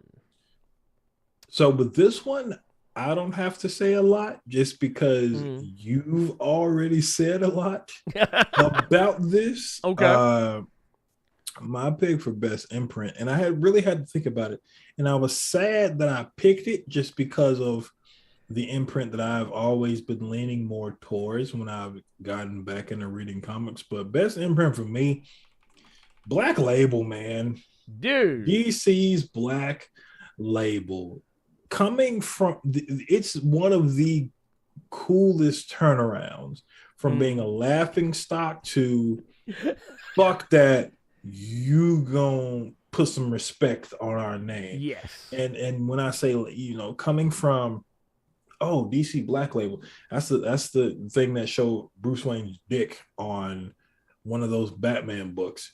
Was it Brian Azzarello? I think so. Yeah, Brian Azzarello. It was Brian Azzarello's book. Them going from a laughing stock, or just more so, that's that thing where they show Batman naked and his dick was out, and then they had to edit it out to where it is now. Batman Damn. That's what it was. Yeah, Batman Damn. Yeah. To Batman the Imposter, Batman the Long Dark Knight that Jock is writing and doing the art for, Wonder Woman Historia, which I have heard nothing but people won't get off that Wonder Woman book. Oh yeah. Refrigerator full of heads. Dude, refrigerator full of heads. Batman, Nice House on the Lake. Earth. Nice House on the Lake. What's one I just had in my head just now? Fuck. Suicide Squad, Get Joker. They have been pumping out just good shit after good shit after good shit. They made it to where you have to put respect on them. I know you had made a joke earlier. Why didn't they just call it Vertigo? It don't matter. Yeah. They just dropping hits. Oh yeah, left and right. So yeah, best thing for me is gonna be DC's Black Label. Honestly, DC Black Label almost got it from me. Almost. Okay. It was this close. It was like literally this close. And the only reason it's not getting it is because I just really love what Boom Studios is doing right now. Okay. Boom Studios is on, like, and I said this last year, or yeah, technically it was last year because technically it was in January of 2021 when I said this. But Boom Studios has been coming out of the gate swinging. Initially, I just thought of Boom Studios as that place that makes Power Rangers comics. But no, they're more than that. They're more than that. That's where you find, well, for one, I just mentioned Eat the Rich, but you also find Something's Killing the Children, House of Slaughter, Seven Secrets, was another one, We Only Find Them When They're Dead. This is where you also find all the Buffy comics now, Buffy the Last Vampire Slayer. Have you read that issue yet? Yes, I have. It was kind of crazy, and I'm kind of into it. I haven't been reading the Buffy the Vampire Slayer proper or the Angel stuff, but I am going to very soon. Buffy is good. Angel is it kind of was no, it's complete. It ain't Joss Whedon's show. Okay, got it. Okay, cool. They are taking care. Like, you got motherfuckers. Buffy and Angel they're doing enough to make sure you're not thinking about Joss Whedon's show. Okay, good. That's the one thing I will say that's not spoiling anything. You can't bring that show into the equation with the interactions and the stories that are happening right there. I was just gonna say that Buffy has been the more consistently released book than Angel. Angel, come to find out, got canceled. That it was a Ghost Rider situation. That Ghost Rider that you stealth canceled. It got stealth canceled on a cliffhanger, and now I think they're going to be rebooting it again. They're going to be bringing that book back. I don't know if it's a continuation, but it was. If you all go back to the Blerd cave, I can't remember which one it was, but it was actually my recommended for that week. I remember you talking about it. I do. I don't remember which one it was either, but I do remember. You talking that about recommended was actually the finale, and it was a fucked up cliffhanger about multiverse stuff. I'll say this much too, because there's one title I didn't bring up. Yep. And that is Once and Future. Yeah. Once and Future. Also, this is probably one of the best. Like, honestly, this is probably one of the best books from Boom, in my opinion. Once and Future. And, like, once again, see, look at that. Book 1. Damn. 18 issues. Kieran Gillen is out here. I don't know if Kieran Gillen has children, but we're putting them through college. We're putting them through college right now with this right there, right here. And James Tynion, yours once again. Both of these, Boom Studios right here. And Boom Studios always does it to where they'll release like a hardcover or something. Now, wait. Now, okay, if you can put those hardcovers up again. Yeah. Are those like, you remember the old Buffy ones that were fucking huge? Is that what those are? Yeah, because these, so like, this, something. Not like thick, but like they were damn near they're absolute tall. size. Yeah, they're very tall. These are tall books. They barely fit in my bookcase. I have to reconfigure my bookcase. But these big. These big. Okay. And, so because I remember the old Buffy when it was still Joss Whedon stuff. It was always damn near. It was basically an absolute, but they just sold it as a hardcover. Yeah. Okay. But I will say they do also put out Berserker, but we ain't here to talk about that. Look, Keanu Reeves is just throwing up bricks lately. Sorry, man. Well, the first one wasn't his fault. First one was CD Projekt Red's fault. Well, I'm not even talking about Cyberpunk because that ain't his fault. Yeah, Cyberpunk ain't his fault. No, Matrix, Berserker. Now that them on you, pimp. But no, because actually I liked Cyberpunk. It's a hot mess of a game for everybody else, but the game didn't really fuck up for me but like one time, and it never fucked up. I played on PC. Same. I got to the end and didn't even want to finish it. How bad is that?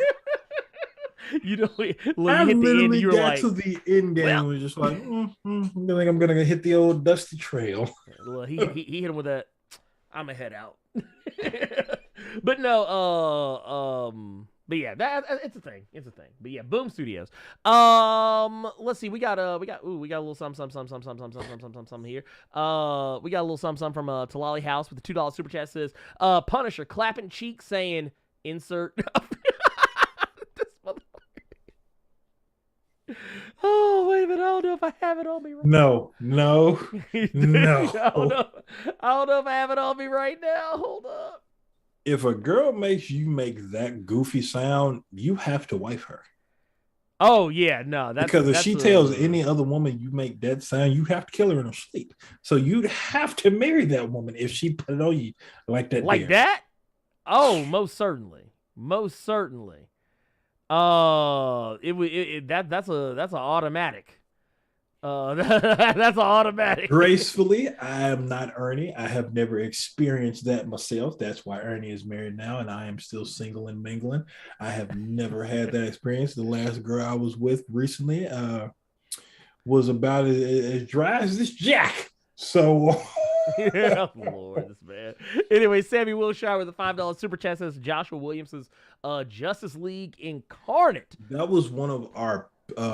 He was referencing one of the picks we did. That's why he's bringing up Joshua Williams, Justice League Incarnate, and that would have been a good pick until what I talked about on Twitter.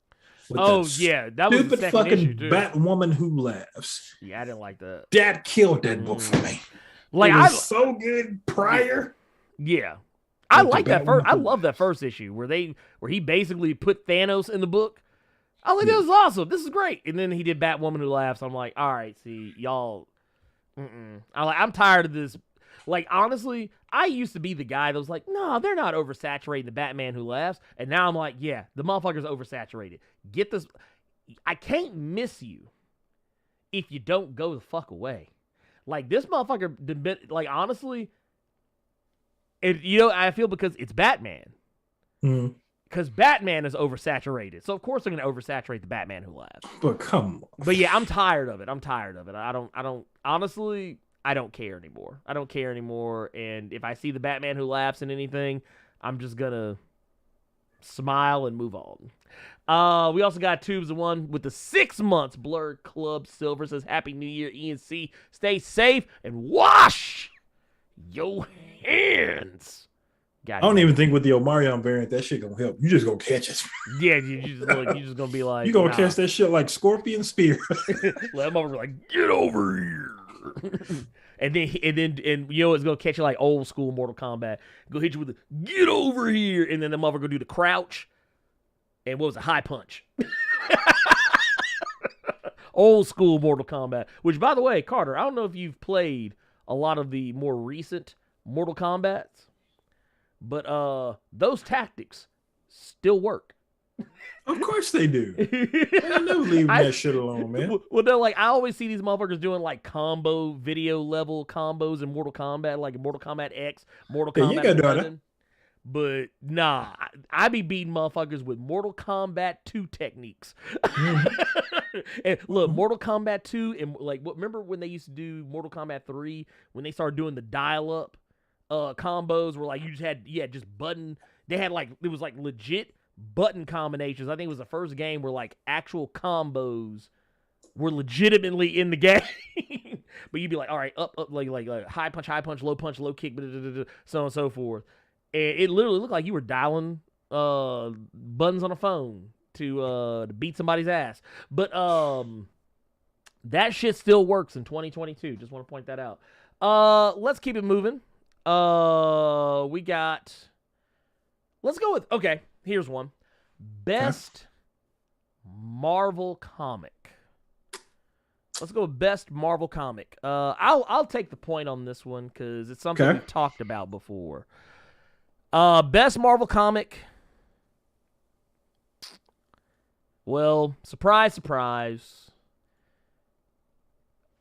It's Immortal Hulk. It's Immortal Hulk. I'm considering trying for 10. It's Immortal Hulk. I'm sorry. I know we can't even fake the funk. We both did that one. Right? Yeah, we can't even fake the funk. Right?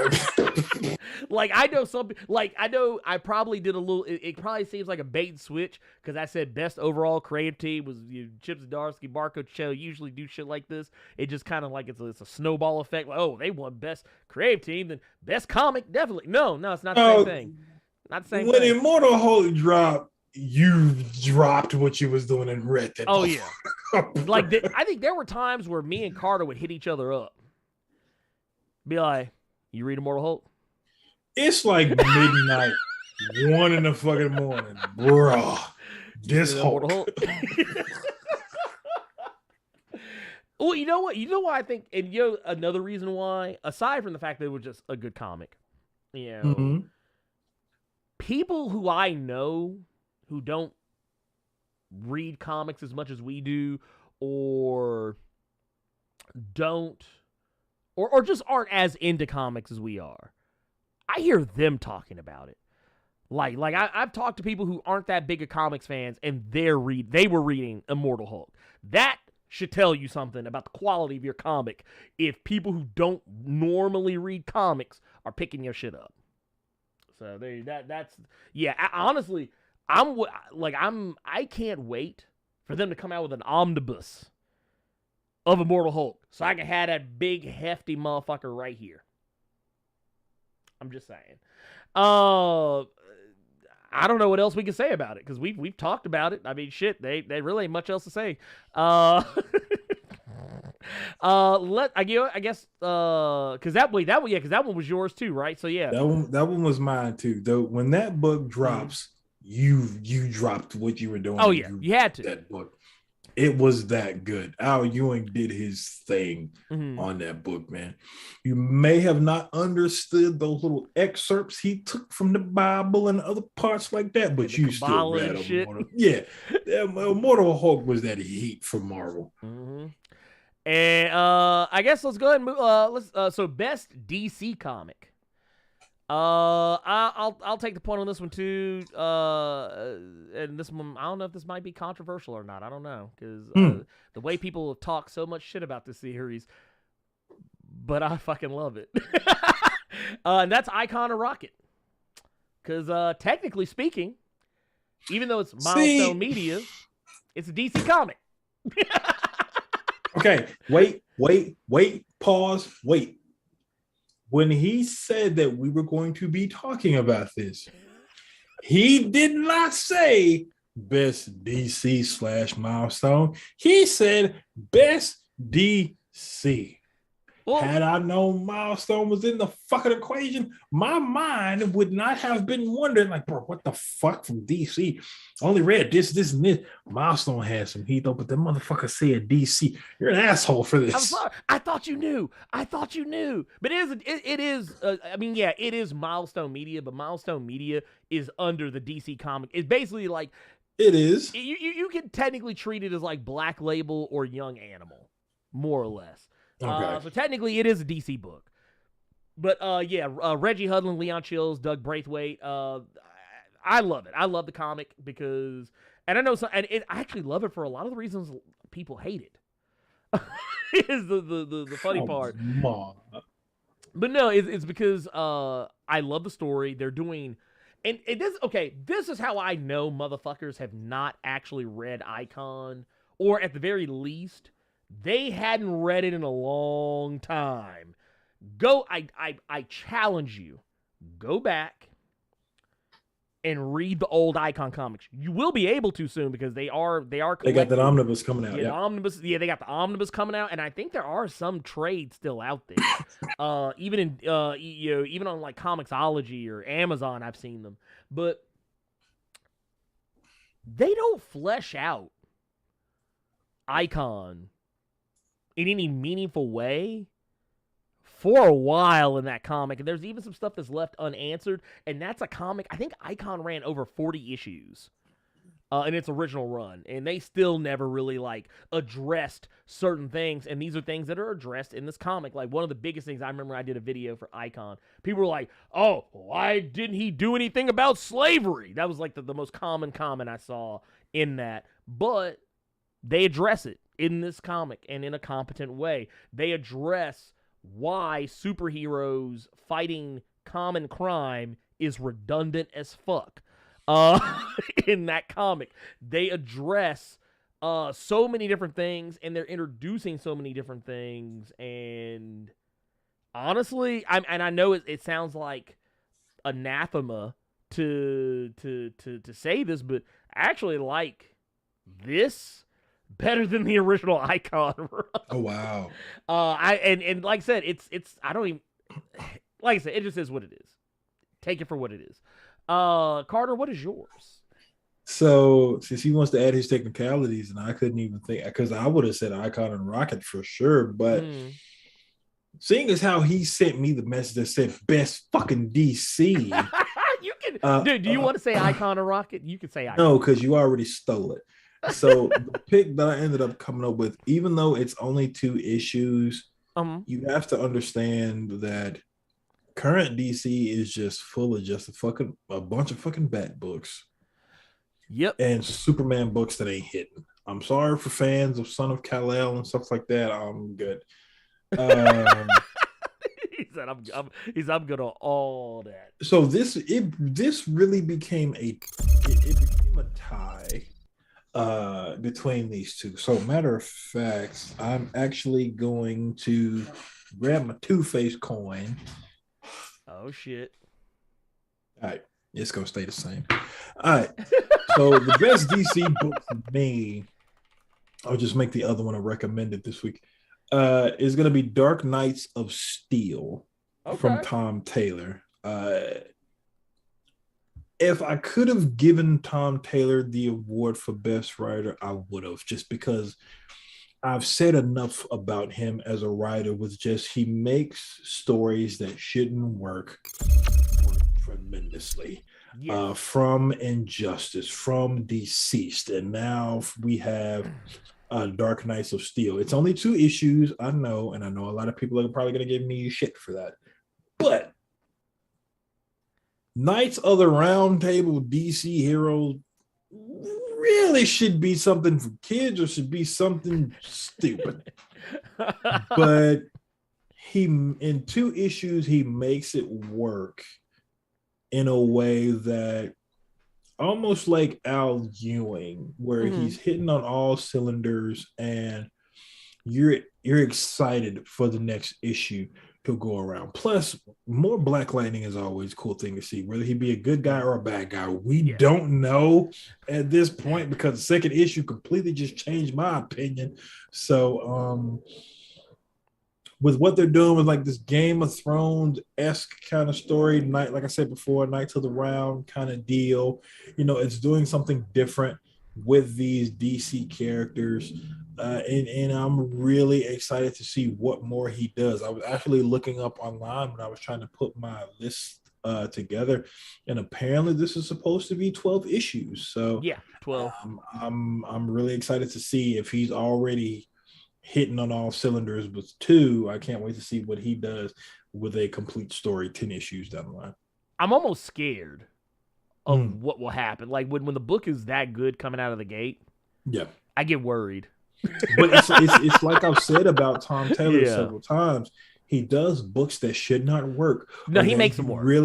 You really just should ignore, or something you'll read at a fucking Barnes and Noble while you waiting on them to make your coffee. Right. And you will sit there and then finish the book while drinking your coffee. So yeah, man, Tom Taylor's he's great at what he's doing right now. And Dark Knights of Steel is going to be my best DC pick, since nobody told me I could use Milestone. Well, okay. Okay. So when we do this again, the next time we do this, we do. I'm gonna need a slash in there. Yeah. Okay. Please, I will make sure. I will make sure that any imprint distinctions will be there. Speaking of distinctions, this next award is for comics, best comic that is not associated with Marvel or DC Comics. And mine, Radiant Black. Okay. If you couldn't guess from the fucking thumbnail of this Blerd. Hey, Who's to say? Who's to say? I honestly last year I picked one. I put one up that was not my number one. So there you go. This one also it's technically still not my number one because we don't know what the best overall is. Yeah. We don't know yet, but no. Radiant Black is it's a solid comic. I would okay. You know we don't. I don't like to think of perfect as being something that's realistic, but this comic is as close to perfect as you could potentially get. It only has one fatal flaw. Okay. In my eyes, and I've actually went and with the benefit of hindsight, that flaw actually becomes its strength. Because there's one issue, I think it's like Radiant Black number 3 or 4. That motherfucker was hard to read because it was just not a typical comic of like what this is. This is like this is a superhero comic. It also draws a lot of inspirations from Tokusatsu. So that means stuff like Super Sentai, Kamen Rider, Power Rangers. If you don't know what those mean, but then something happens after that issue, and you're like, oh, that's why they did that. Okay, now I look at it with a whole new, perspective. But yeah, it's a great comic. And it's getting a spinoff. They're getting a spinoff this year. Radiant Red is coming. So for those who don't know, Radiant Black is what it sounds like if you heard me say all those previous things. It is very reminiscent of stuff like Power Rangers, Super Sentai. There's not just like the Radiants, there's multiple different Radiants. But Radiant Black is the one we focus on, and it's a great comic, solid. Honestly, it gets weird in some spots, but even when it's weird, it's still really good. It's still really good. What was yours? So again, this is hard, man. There was a lot of good stuff that came out that was not Marvel or DC Comics related. All imprints were kind of on fire this year. Yeah. So for me, just because I didn't expect it to be as good as it was, not even just to fuck it. So out of the big two, that was just something that wasn't a big Marvel or DC imprint, that was just a really good book in 2021. Honestly, even though the schedule's been kind of weird, The Last Ronin, Teenage Mutant Ninja Turtles, The Last Ronin. Anyone who has kept up with the TMNT reboot that Kevin Eastman has done, because it still has the original creators, it still has the original creators doing the fucking art, and this current reboot that they're doing, if you don't know, it's just a quick cliff notes. In this instance, they're not turtles and a rat who got goo on them and then became these things. Right. And this current iteration that Kevin Eastman has done, I do apologize for not remembering the other individual's name. Oh, Peter Laird.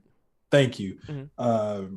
In this instance, they were a feudal Japan father and sons who were killed by Shredder and then were reincarnated as turtles and a rat. And that book has been hitting since the reboot started.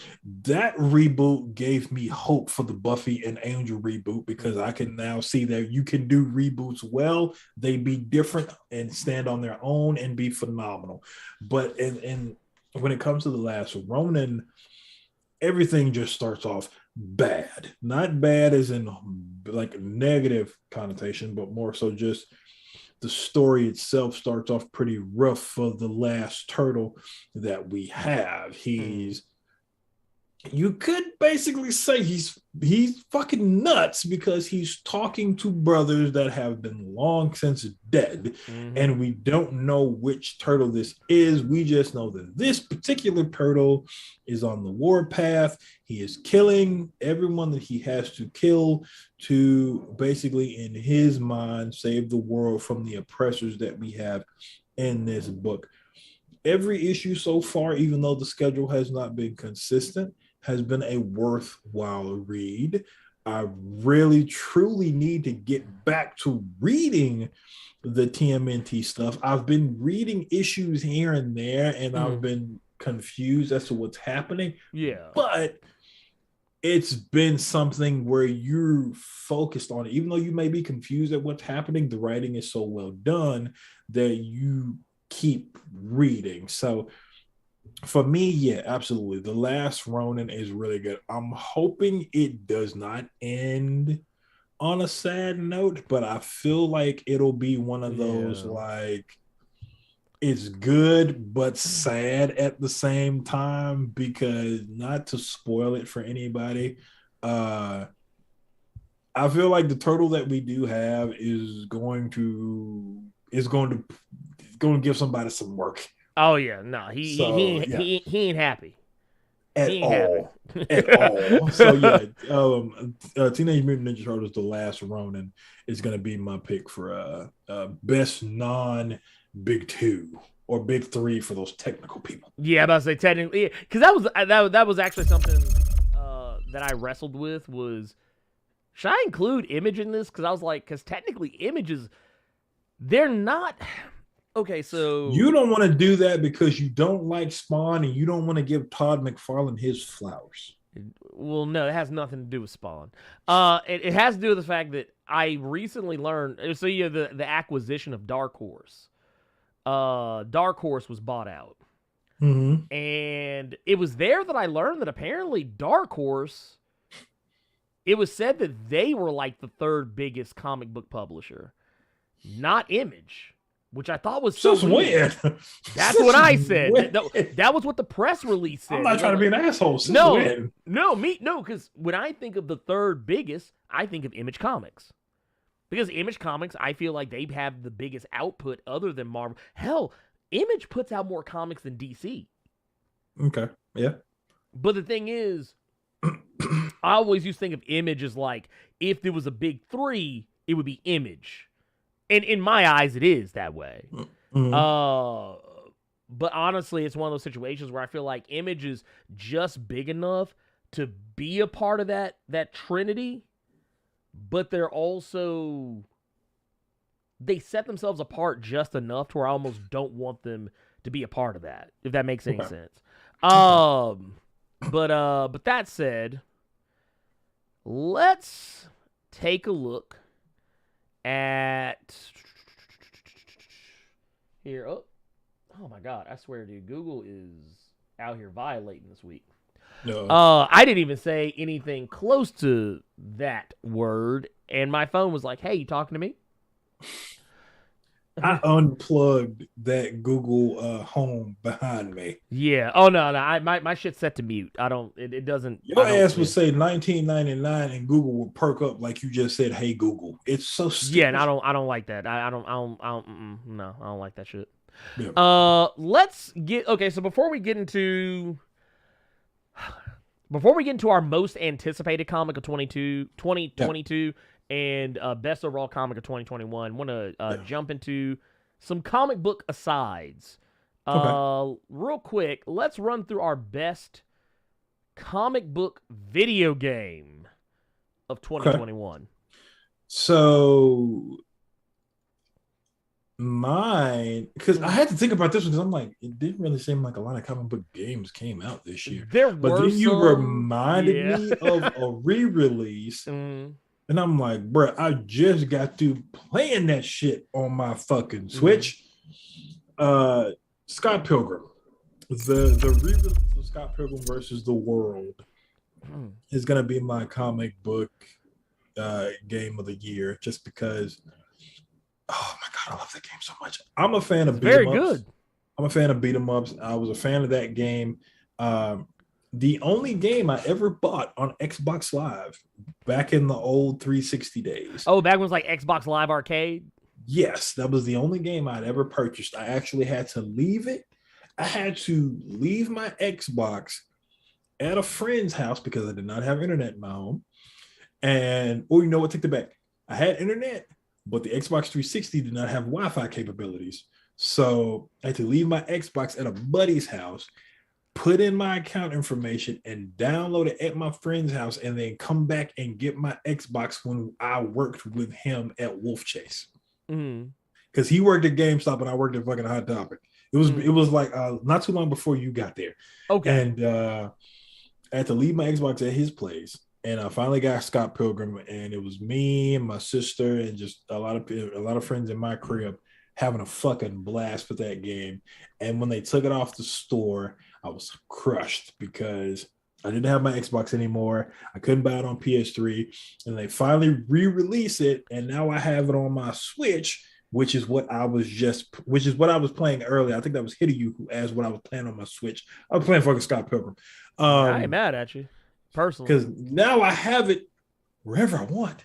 I can take that motherfucker anywhere. I play my Switch at work all the time, which probably gonna get me fired, but I don't care. That man said, but I don't give a fuck. And plus it's online wherever I want it, man. But yeah, without question, Scott Pilgrim versus the World is gonna be my best game of 2021. There were, I know it seems weird to have this category since there weren't actually a lot of comic book video game or comic book related video games that came out this year. However, there actually were more than I think people realize. But this one actually almost got it if I would not have played Guardians of the Galaxy. Yeah, I knew that was coming. Guardians of the Galaxy was great. It's perfect storytelling. Yeah. It was a game that I went into thinking, they're gonna just try and make it like the movies. And they do kind of, in a way, make it like the movies in terms of having licensed music. And some of the characters, if you want them to, they can look like their movie counterparts. However, this game skews more towards the comic fan, just based on everything that's in it.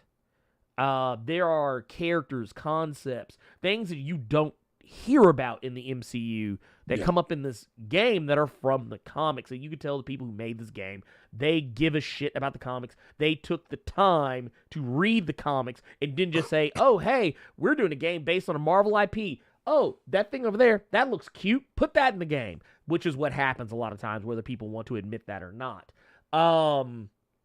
It's kind of like what Fox used to do with the X-Men movies. And this isn't hyperbole here. I'm not making shit up.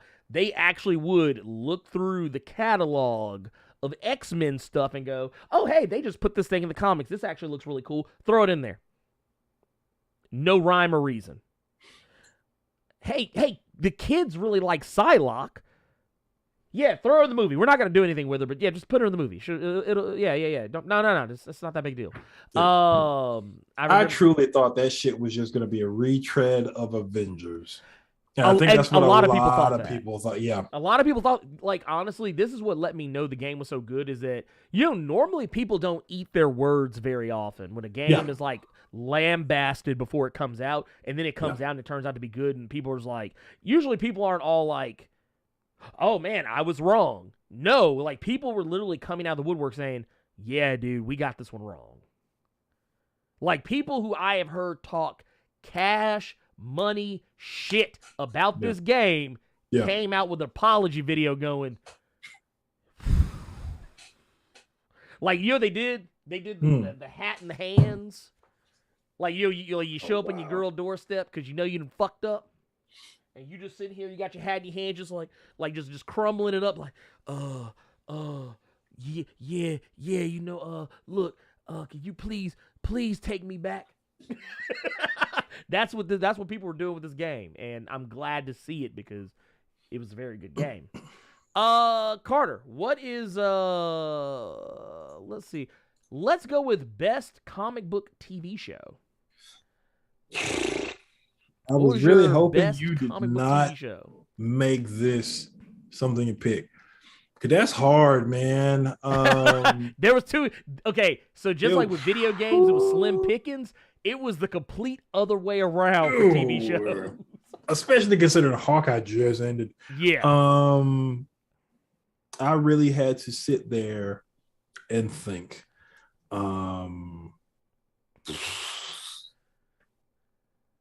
So the reason I'm picking this is because out of all of them, we did not know what this show was going to be. We didn't know what this fucking show. We didn't have any modicum of figuring out what the fuck this show was going to be about. But my best comic book show, honestly, I'd have to say Loki. Ooh, Loki. And I'm not taking anything away from any of the other comic book shows that came out this year. Everyone knows that I am a die-hard Doom Patrol fan. But Loki absolutely surprised me. Loki,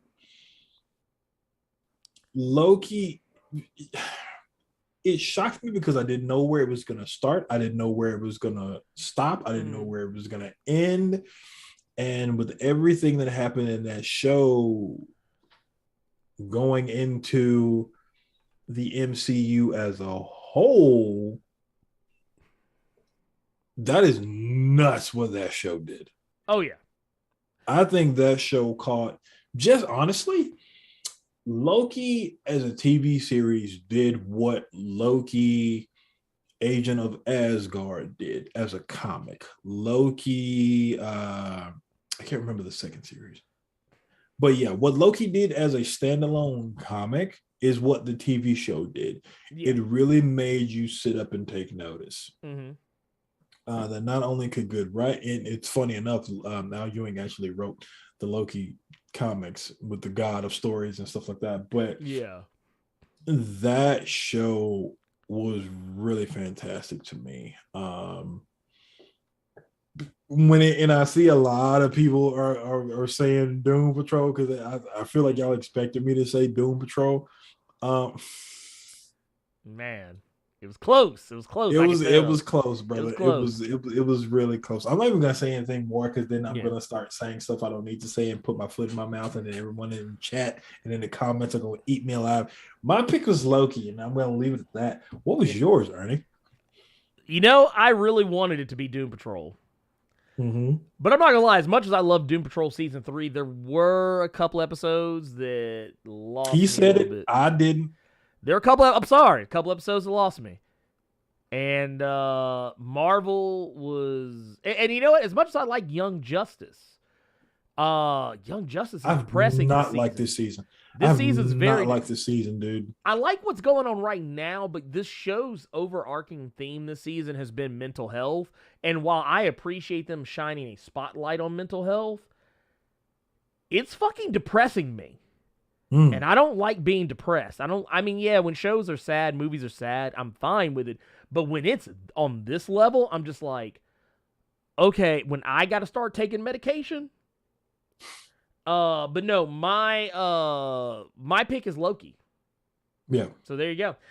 It was almost Doom Patrol. I originally had Doom Patrol when I first started putting the list together, but like almost immediately after I wrote it down, I changed my mind because I remembered Loki. And I almost said WandaVision instead of Loki, because that's actually what made me rethink it, because I started thinking, dude, WandaVision did so much. But, like, I feel like as much as WandaVision did, Loki did that much more. In terms of, like, introducing things we hadn't seen, done, like, took risk that... Like, this was a risky show. This is a very risky show, and it paid they off. both were. Yeah. Well, yeah, no, they both are. But, like, it just, like... But of all the Marvel TV shows, this one I felt was the... most risky. Yeah. Because while WandaVision is risky, yes, for the reasons, same reasons as Loki. And it's not to say that Falcon and the Winter Soldier or Hawkeye were safe, because they weren't. They weren't safe. I feel like Falcon and Winter Soldier was the safest of the shows they put out, but not for the reasons I think people think I'm going to say. It's because it was risky, because it was a show with a black lead. And that's really the only reason why it was risky. But at the same time, and it also did tackle some social issues that I think would have been considered controversial, but they didn't lean into them as heavily as they could have. But that aside, even Hawkeye was risky because you're doing a show about a character that up until about 6 weeks ago, nobody gave a fuck about. Regular man. Yeah. Like I see all you motherfuckers, y'all be talking shit about Hawkeye. Not saying y'all, but I'm talking about like all the people I see on Twitter. The same folks I used to see on Twitter making fun of the fact that a Hawkeye show was coming out. Yeah, we were just talking about Guardians, the game. They doing the same thing. They're like, oh, but only they're going the other direction. They're going like, oh no, bro, I always been a Hawkeye fan. Get the fuck out of here. You ain't read not Nan Stitch, not a crumb of Hawkeye. Get the fuck out of my face with that shit. You don't know nothing about Matt Fraction. You don't know nothing about David Aha. Get the fuck out of my face. But no, I caught the Omarion there. The next one, Carter. Yes. Best comic book movie of 2021. What you got? Go ahead, tell the truth, and shame the devil.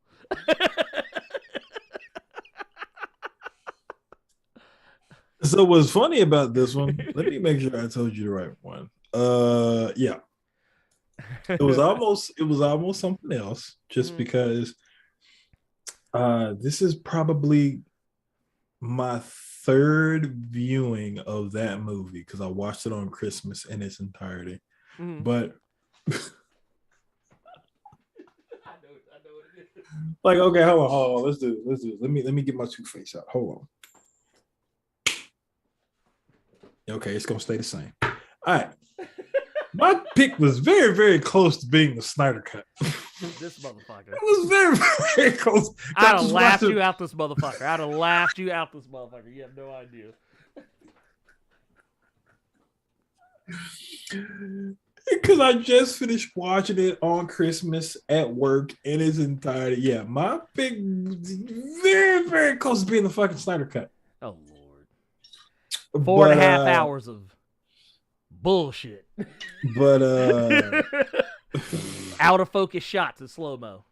They recently just put this movie back on HBO Max, and I just saw a trailer for the spinoff of it this morning before we started the cave. So yeah, my best comic book movie. No, it's not Spider-Man No Way Home. It's Suicide Squad, man. Ooh. Suicide Squad was just an all-around fun movie you could watch whenever. I was so happy when they put it back on HBO Max. I could just cut it on and knew that I was going to enjoy myself. Can't say that about Metro Resurrections. You know, every time I pull up HBO Max, they got that motherfucker front and center like, oh yeah, I see Neo and Trinity right there, and just like. And I go, no. You know what? I wish I don't know if they have this feature on the app. I need to check. But like yeah, YouTube has a not interested. They don't. Option. I wish they did. Because I just be like, not interested.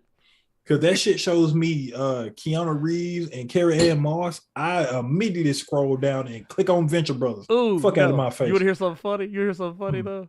So the other night, yeah, like I don't know if y'all know this about me. I like to put on movies when I go to sleep, so like I have background noise. I do that as well. The other day I was trying to find something to watch. I put Matrix Resurrections on because that motherfucker put me right the fuck to sleep. I wasn't even in the motherfucker. Good was like. So I was stuck between two movies. I was stuck with. It was actually three. It was either Snyder Cut. It was Suicide Squad or Shang-Chi, because Shang-Chi really fucking surprised me. I know a lot of people are going to say No Way Home. Here's the thing. I went and saw No Way Home in theaters. You all know this. I can't tell if I enjoyed the movie because I was watching some YouTubers talk about the film. Now I'm stuck when it comes to No Way Home. I can't tell if I enjoyed the movie or I enjoyed the nostalgia. Okay. One movie that I know that I don't have that issue with that I could just put on and I'm going to laugh at the same parts. I'm going to trip off the action and everything like that is going to be Suicide Squad. So yeah, Suicide Squad was a damn good movie, especially coming from David Ayer's Suicide Squad. I don't want an Ayer cut. Get away from me. Yeah, no, I don't want gross little people. You smell like must and Smash Brothers players. No, get away from me. But yeah.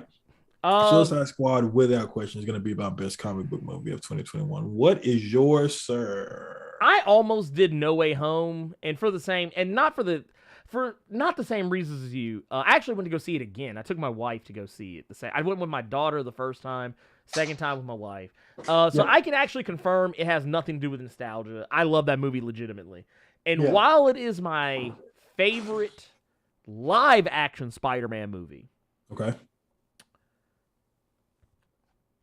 I got to give it to the Suicide Squad. Let me tell you something, pimp. When some shit is on HBO Max for the free.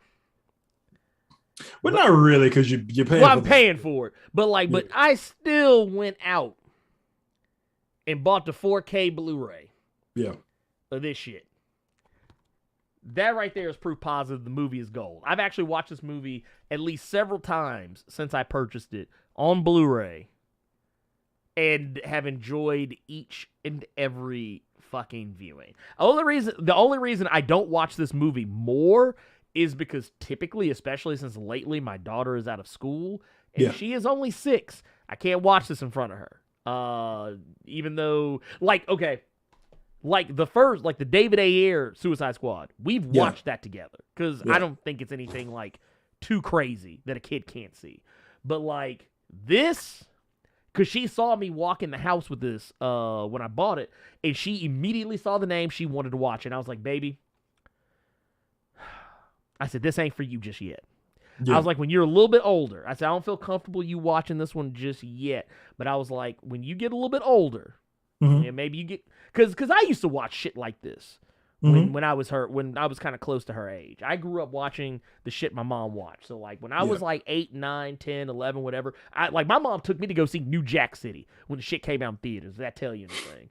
I was 9 or 10 when that movie came out, I think. My mom rented American Pie from Blockbuster and expected me the audacity, the unmitigated gall of this trick to rent American Pie and expect me to close my eyes.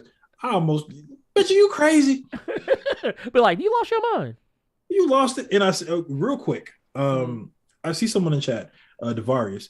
If nostalgia is in the movie and you enjoyed the nostalgia, then you enjoyed the movie. I disagree with that, because if all I enjoyed was the nostalgia, I'm going to skip every fucking thing that came before the nostalgia and go to and strictly focus on the nostalgia. That's a 2.5 hour movie. That means I'm going to skip everything that came before that and strictly go to Tom Holland and Andrew Garfield shit. I feel like that doesn't mean I enjoyed the movie. Well, I will say if it's the only thing you enjoyed was the nostalgia, I will say that is where I do agree. If all you enjoyed was the nostalgia, not the movie as a whole, then yes, I would say you didn't enjoy the movie. But I enjoyed the movie, nostalgia and new stuff and potential stuff, all of it all together. So, but it's because I haven't seen it twice, and I'm gonna go see it a third time. Probably before it's out of theaters, just because. Because I think the only thing I haven't seen it in IMAX yet, and I want to see it in IMAX maybe. But I'm gonna see it in home max because the bootlegs is out. No, not the ugly ass bootlegs that we saw.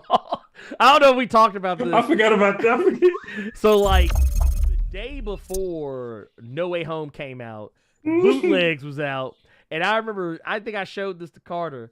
I looked one up. I was like, I just want to see just what kind of quality it is. Dude, it was a motherfucker who literally was doing this in the theater. You know what's crazy? And I mean, actually, this is more accurate. He wasn't like dead on center with the screen. He was like this.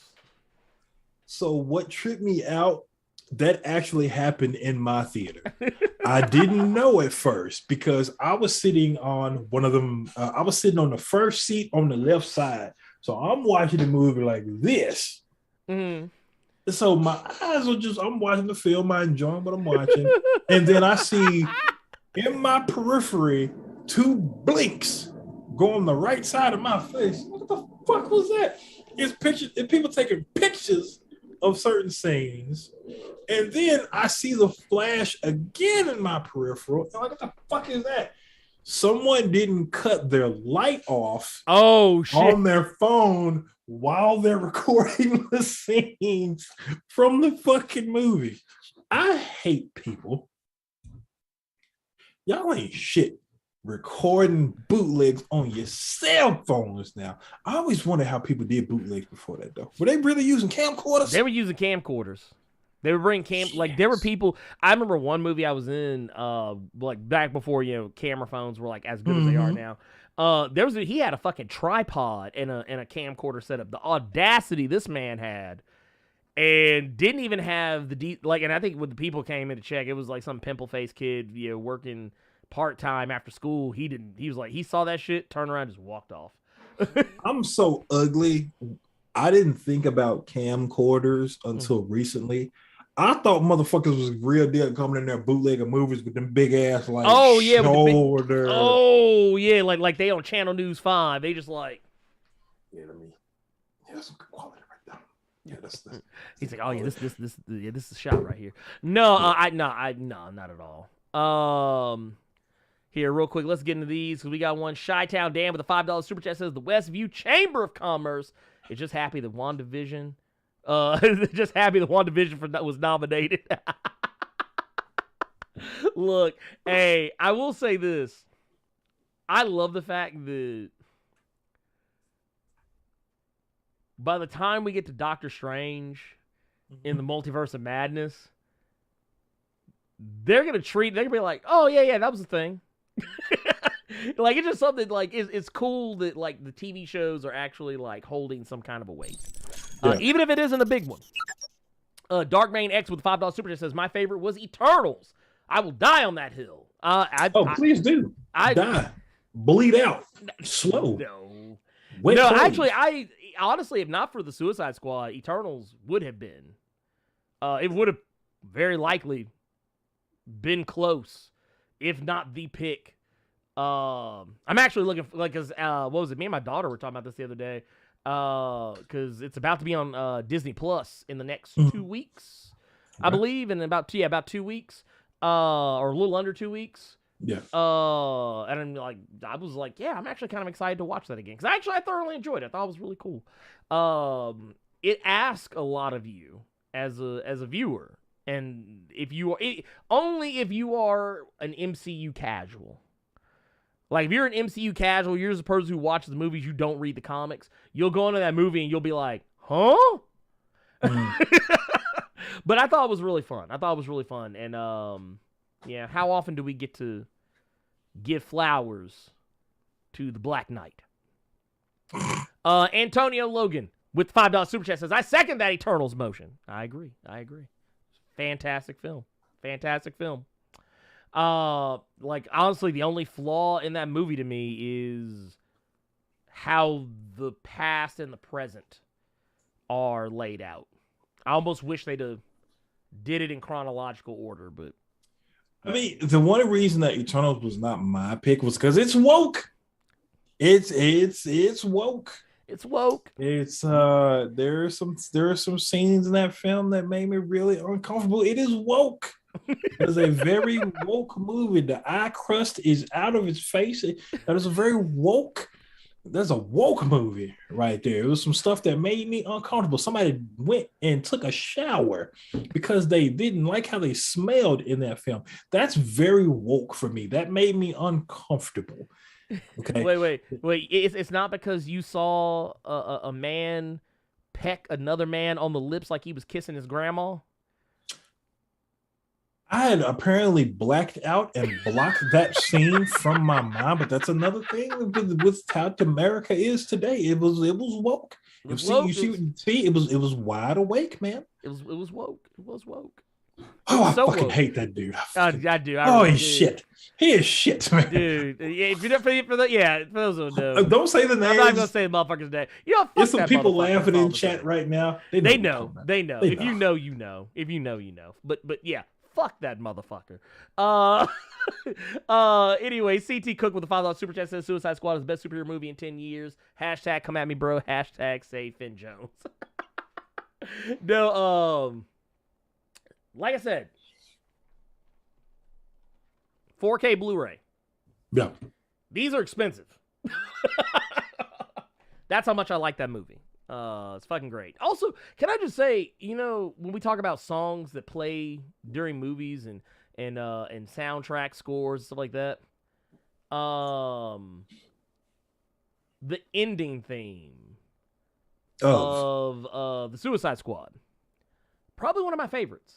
Probably one of my favorite ending sequences of the one that you said theme or scene? Oh no, just theme. Like was that the one they showed in that trailer when they were showing the cast? You talking about that one?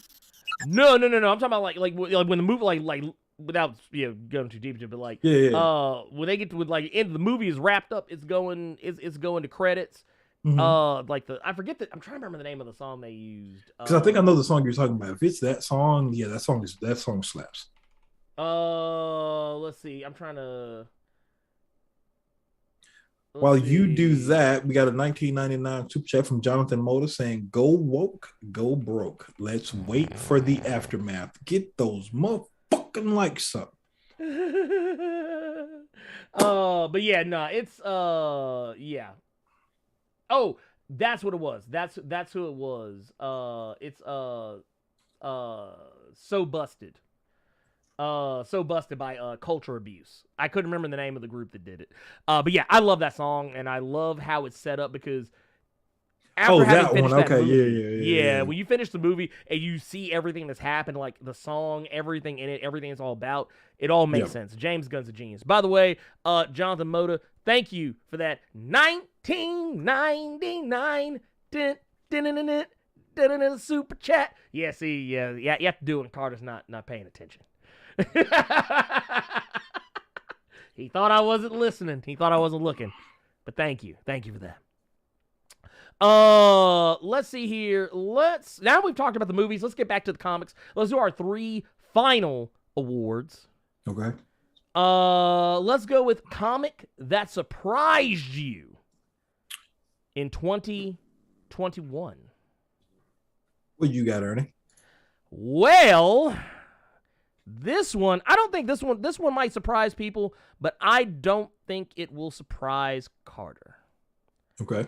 Because that comic is Stray Dogs. Yeah. This comic.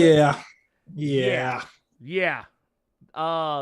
This comic was. It's heavy. They actually just put out a new issue. Yeah, well, it's a 2-issue. It's like an aside. It's not like a continuation. It was basically showing where the dogs that were in the killer's house came from. Yeah, you're seeing their life. Yeah, you're seeing their life prior to being in the killer's home, and even a little bit of after the fact. Or not after the fact, but but once they are in the killer's home. But it's mostly prior. It's a prequel to Stray Dogs. But I never thought that a book that emulated the art stylings of a Don Bluth movie would, because I mean it's not hiding it.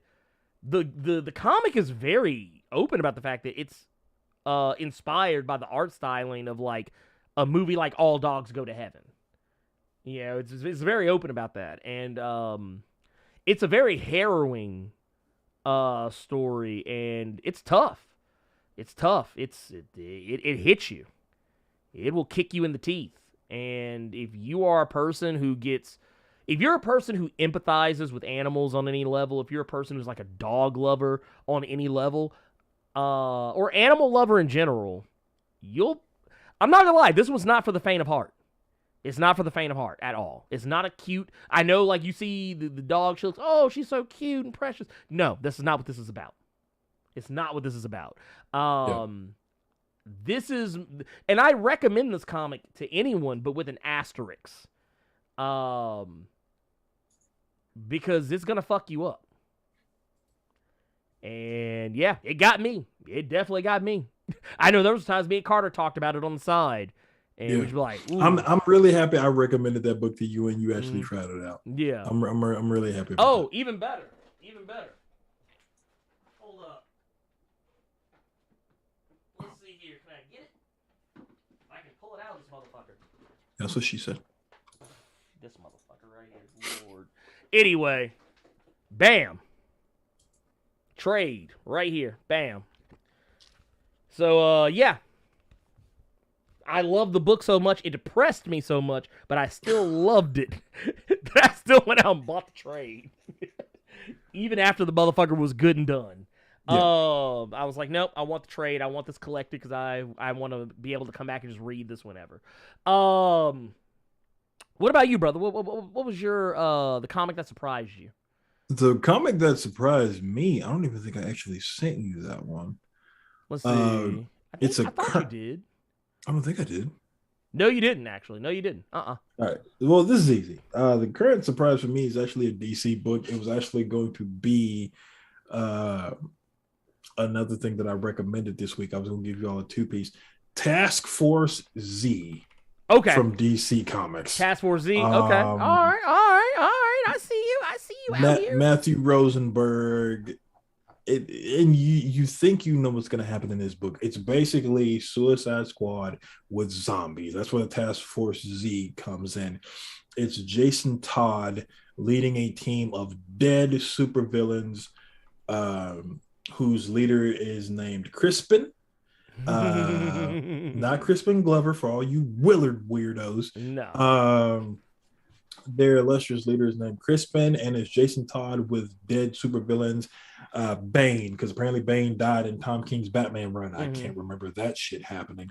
We have the Arkham Knight, not the video game.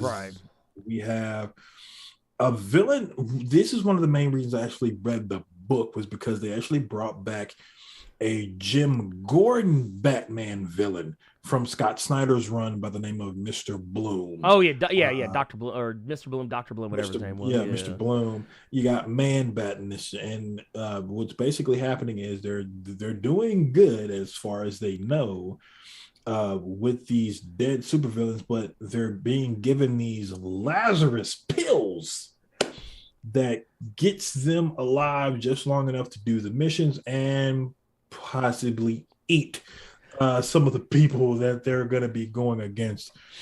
That I did not expect that book to be one of the constant things that I was actually excited to read when I saw a new issue was up, especially considering the third issue, which came out this week, showed us who Crispin was. Because at that point we had no idea who Crispin was. We just knew this was the leader of the team. He was financing everything. He was pointing everybody where to go. It just got a new member on the team, which is Floyd Lawton, who died in a prior suicide run. Those know that's Deadshot. That's Deadshot. He died in a previous suicide run because of Amanda Waller shenanigans. He's on that team now. But we finally find out who Crispin is. And I was not expecting that shit in the slightest. Like at all.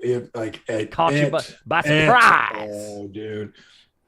And it just to give you all a hint, No Man's Land, and that's a very obscure hint. So if you all realize what I'm talking about, you a real one. We're gonna say No Man's Land, and what's another good clue? Ooh, the final episode of Batman the Animated Series. Okay, that's your clue.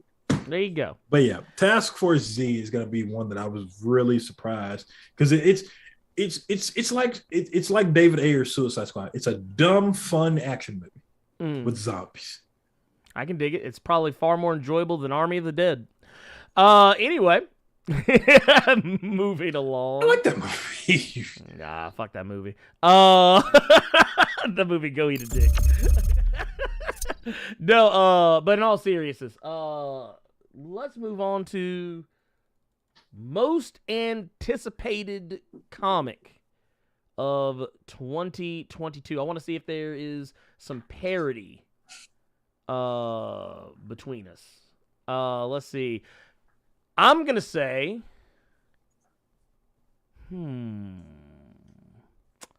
Saga. I'm going to say Saga. Saga number 55, which has been literally, we have had almost, was it 3.5? Almost a whole presidency? We had almost a whole presidency of a hiatus. And the book is coming back in January, I believe, towards the end of January. So it'll be back. And the saga literally continues. The saga of Saga continues. I'm here for it. Carter, what do you got?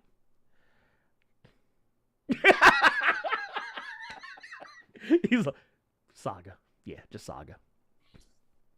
I complained about comics that I had to wait for. Let's say, and I'm going back as far as like if Jonathan Hickman's Avengers maybe took like an extra month to come out or something like that. I mean, hell, remember Southern Bastards for you. Yeah, Southern Bastards is a big one for me. Good Lord. But before Southern Bastards, the longest book that I had to wait, and that was a year, was Neil Gaiman's Sandman Overture. If you remember that book. Yeah. With art from J.H. Williams III. I had never read the original Sandman, but when I'd heard that Sandman Overture was a prequel, I said, you know what? I'll wait for these to come out. And I was getting those, and it was supposed to be monthly.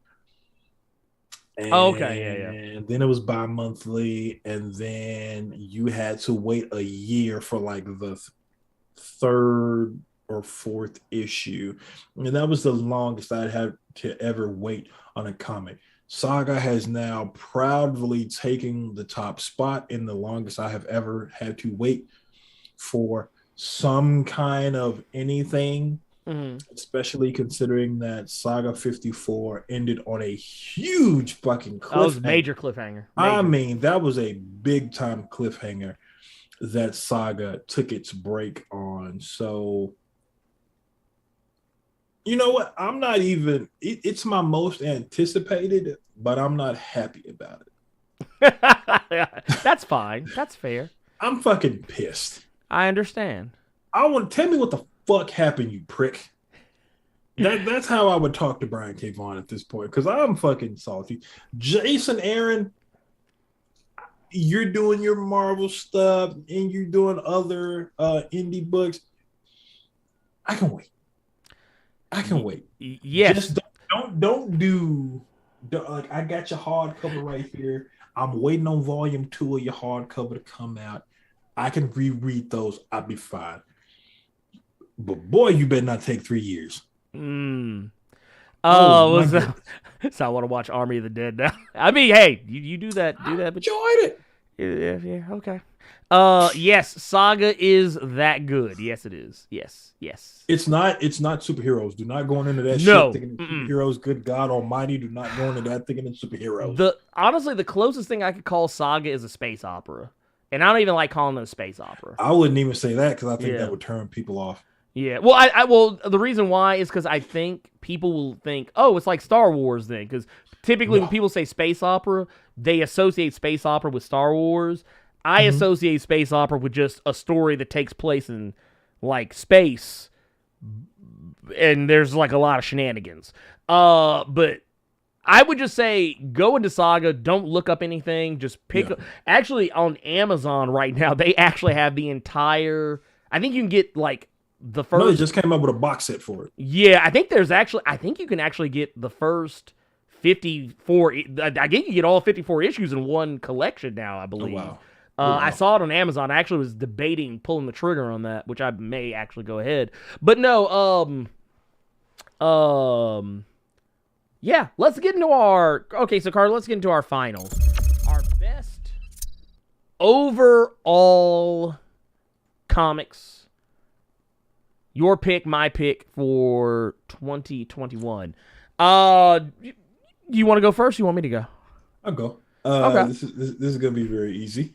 Okay. This was not a book that I think a lot of people expected to be anticipating. This is not a book that people were clamoring for. This was not a book that you would think would knock other books off of their high horses, off of their pedestals, off of soapboxes, knocking them off, whatever you want to think. This all those book would things. knock them, all of them. Best overall, without question. I'm sorry if you give me shit for this. Immortal Hulk. That's easy. Light work. Immortal Hulk. Man. He said it. Immortal Hulk with a bullet, dude. There's not a bad issue of Immortal Hulk. I'm sorry. Nah, there really isn't. I'll stand on that. I agree. I don't think I've read a boring issue. Even the issues that didn't have much to do with even the issues that didn't push the overall narrative, I still enjoyed. Heck, I even loved the issues where Hulk went full on Bernie Sanders. Like I was into it. I fucking loved it. And and if you don't know what I'm talking about, go into it with just that context alone, and you'll walk out like, oh, okay, cool, I get it now. For me, I would almost have said Immortal Hulk. But DC Black Label did something, y'all. DC Black Label dropped a book on me that I didn't know was going to happen. I wasn't ready. And once again, I'm actually really I'm so angry with myself because I want to buy this book in trade because I think there's already a trade out or about to come out, but I want to wait till it's completed to get the whole thing in one big-ass book. But that's going to be DC Black Label's The Nice House on the Lake. Yeah, I knew that was coming. James Tynion strikes again! God damn it. He strikes again! In the words of Chris Jericho. But no, The Nice House on the Lake is just too good. It's too good of a book. It's too good. It's too goddamn good. It was unsuspecting.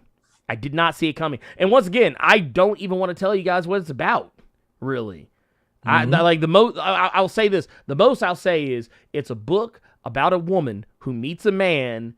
They have a conversation about what they think the apocalypse will be. Yeah. And they fall out of touch. They re-up later. And he's like, hey, I want to invite all of my closest friends to come hang out with me at my nice house on the lake. Literally.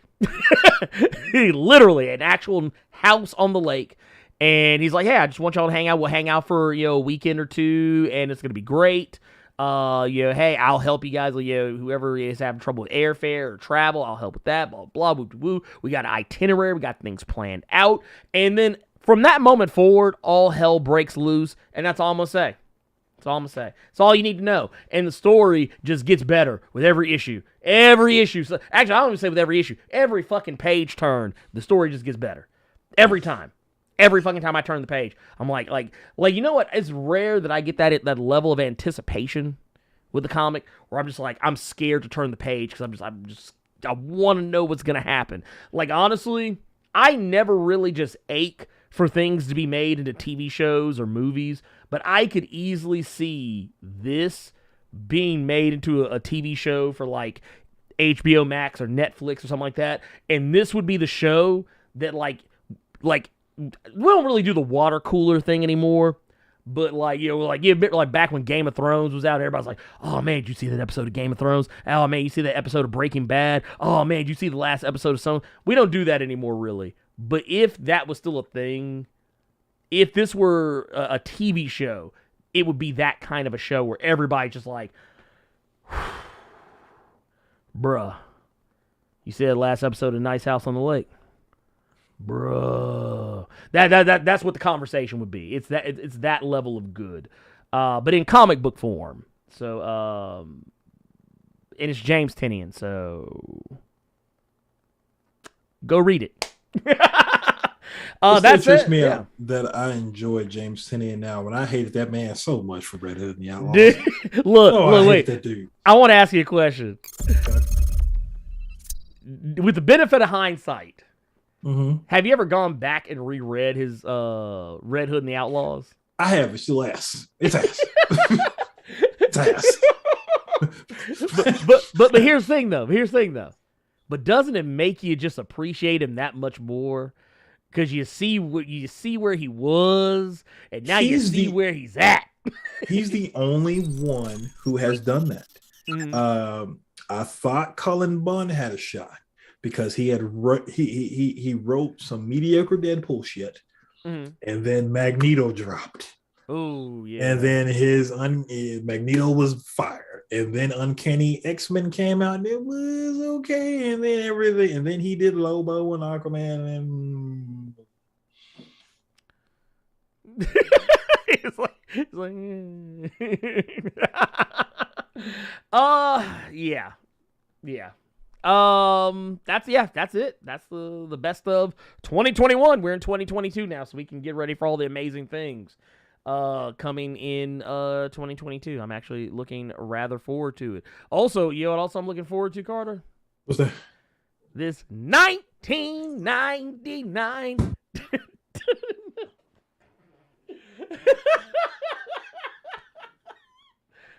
in the super chat from Walter Baptiste, saying mostly to annoy Carter and to show some love. We appreciate you, brother. We appreciate you. Thank you so much for that.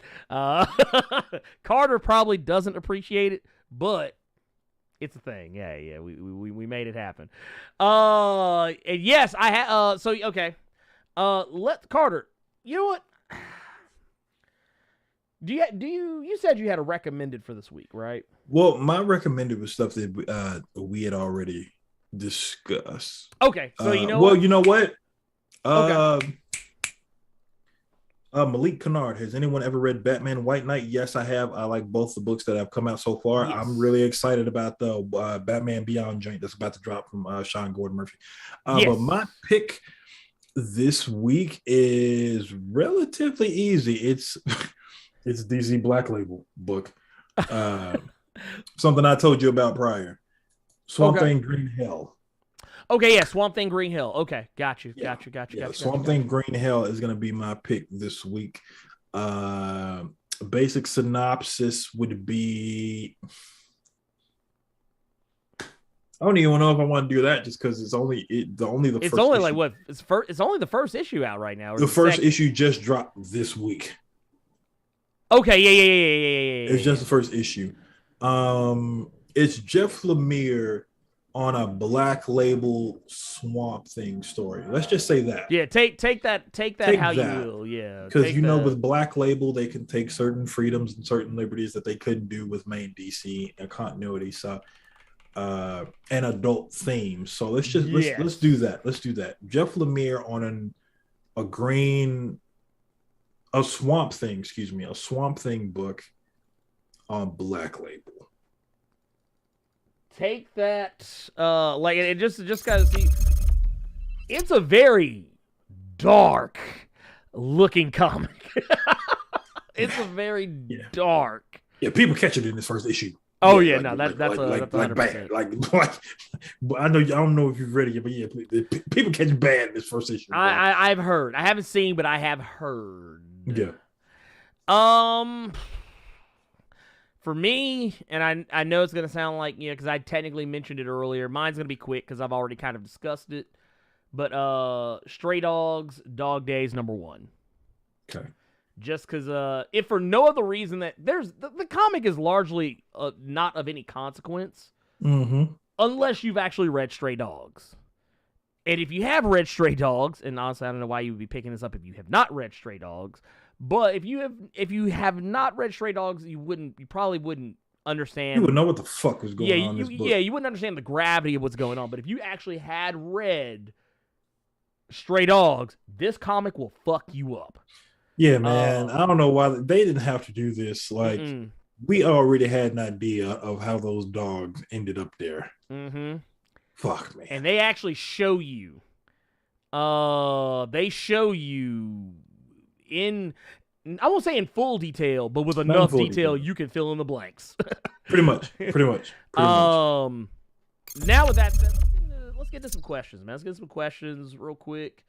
I'm looking to see what we got here in the we got some in the Discord. Let's see here. This one actually was from last week, but it came in kind of after.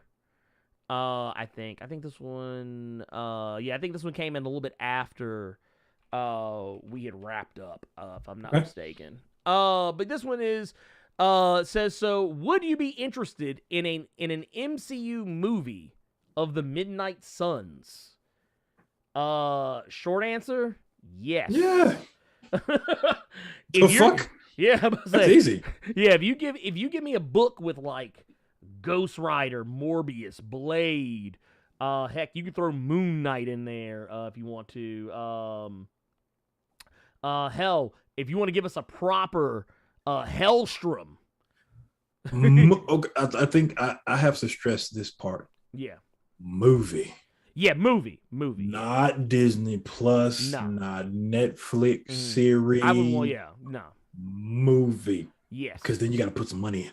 Yes. Well, I mean, I think technically you could get away with it in a Disney Plus format if they went all in with it the way they did with something like, Loki. Yeah. But like, it would have to have a budget of similar or greater than Loki in order to get me fully on board with it as a TV series. Otherwise, I'm thinking about Defenders, and I'm like, don't, please, God. Oh no. That's where my mind went. Like that's why I said movie. Yeah. Not that Marvel Netflix bullshit that they did. No. Next question. Obsidian King says, it's no doubt that the roster of superheroes in the MCU has grown dramatically in the last few years. It would certainly be unreasonable to expect all of these new heroes to be in the Avengers all at once. Should Marvel Studios decide to make more Avengers movies, which 6 characters would you want to be on the team, or rather, which 6 characters would you want to be the focus of in those movies? I feel like 6 would be too much. Well, no. I mean, like if the movie only focused on 6 Avengers characters, not I'm assuming not including the the ones that are already there. Like, let's say we just made a whole new Avengers movie that was just those 6 characters. I do apologize for laughing. I just saw something from Malik Kennard in chat. That was the ugliest question I have ever seen. But 6 people. We'll get to that one. We'll get to that one here in a minute. But no, for me. Oh, wow, that's hard, man. Well, I'm gonna say an unpopular opinion, and I know people will not like it, but it's the way that it's the direction that the Avengers are about to go. I would not mind if the team focused on the likes of, we know that the Black Knight is about to be a thing, and the Black Knight is an Avenger, and he will very likely be in movies soon, as one would imagine. We also know that Cataract, White Vision, Mayonnaise Vision is around.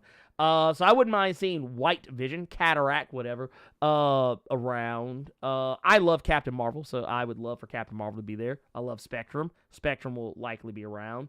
I would also like to see Spider-Man hanging around a bit more in his current capacity. So that's another one. And last, but most certainly not least, because this one's an obvious one, Captain America, which right now is Sam Wilson. So yeah, those are the characters I would want them to focus on. If I had my druthers. Carter, do you have any that you can think of? I can't think of 6 off the top of my head, so I will let my cup pass on this one, and I will leave it all to you. Okay. We got one from LJ Brown. Says, at the start of last year, my most to least anticipated comic book movies were Eternal, Spider-Man, Black Widow, and Shang-Chi. After looking back in order of favorites to to worst, he says Spider-Man, Shang-Chi, Eternals, and Black Widow. What are you guys' most to worst anticipated movies, and which may surprise you? P.S.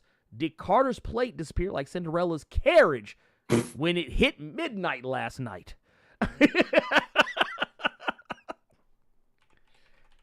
So I was actually work. Was this Thanksgiving? Or you talking about Christmas? Talking about Christmas. Yeah. Oh, so I didn't even get a fucking plate. Oh, damn. Christmas. See, look at y'all. Yeah, I was at work. If my plate was my work desk and some hot Cheetos, yeah, I got a plate. You got a plate. Well, I was okay. So last year, my most anticipated movies were Spider-Man, okay, Eternals, Shang-Chi, Black Widow. I would even make a case to say Eternals, Spider-Man, Shang-Chi, Black Widow. Just because Eternals was something that was just so different looking that, like, I knew Spider-Man wouldn't disappoint me, but you know what I mean. But then by the time the year ended, and those movies, we've now seen them. I could definitely say my favorites range. Eternals and Spider-Man can kind of flip-flop between 1 and 2, for me. Spider-Man definitely is probably the more fun of the two, but Eternals to me is the more fulfilling of the two, if that makes any sense. Shang-Chi is literally like right behind them. And Black Widow is literally right behind Shang-Chi, like just in terms of how much I enjoyed them in the order that I enjoyed them. I don't hate any one of those movies, by the way. Just those are just the order that I enjoy them now. If I had my choice, like if you put those 4 movies in front of me, I would probably pick.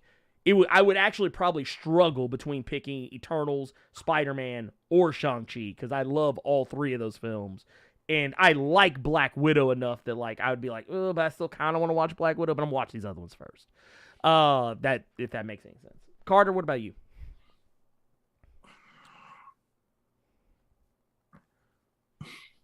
I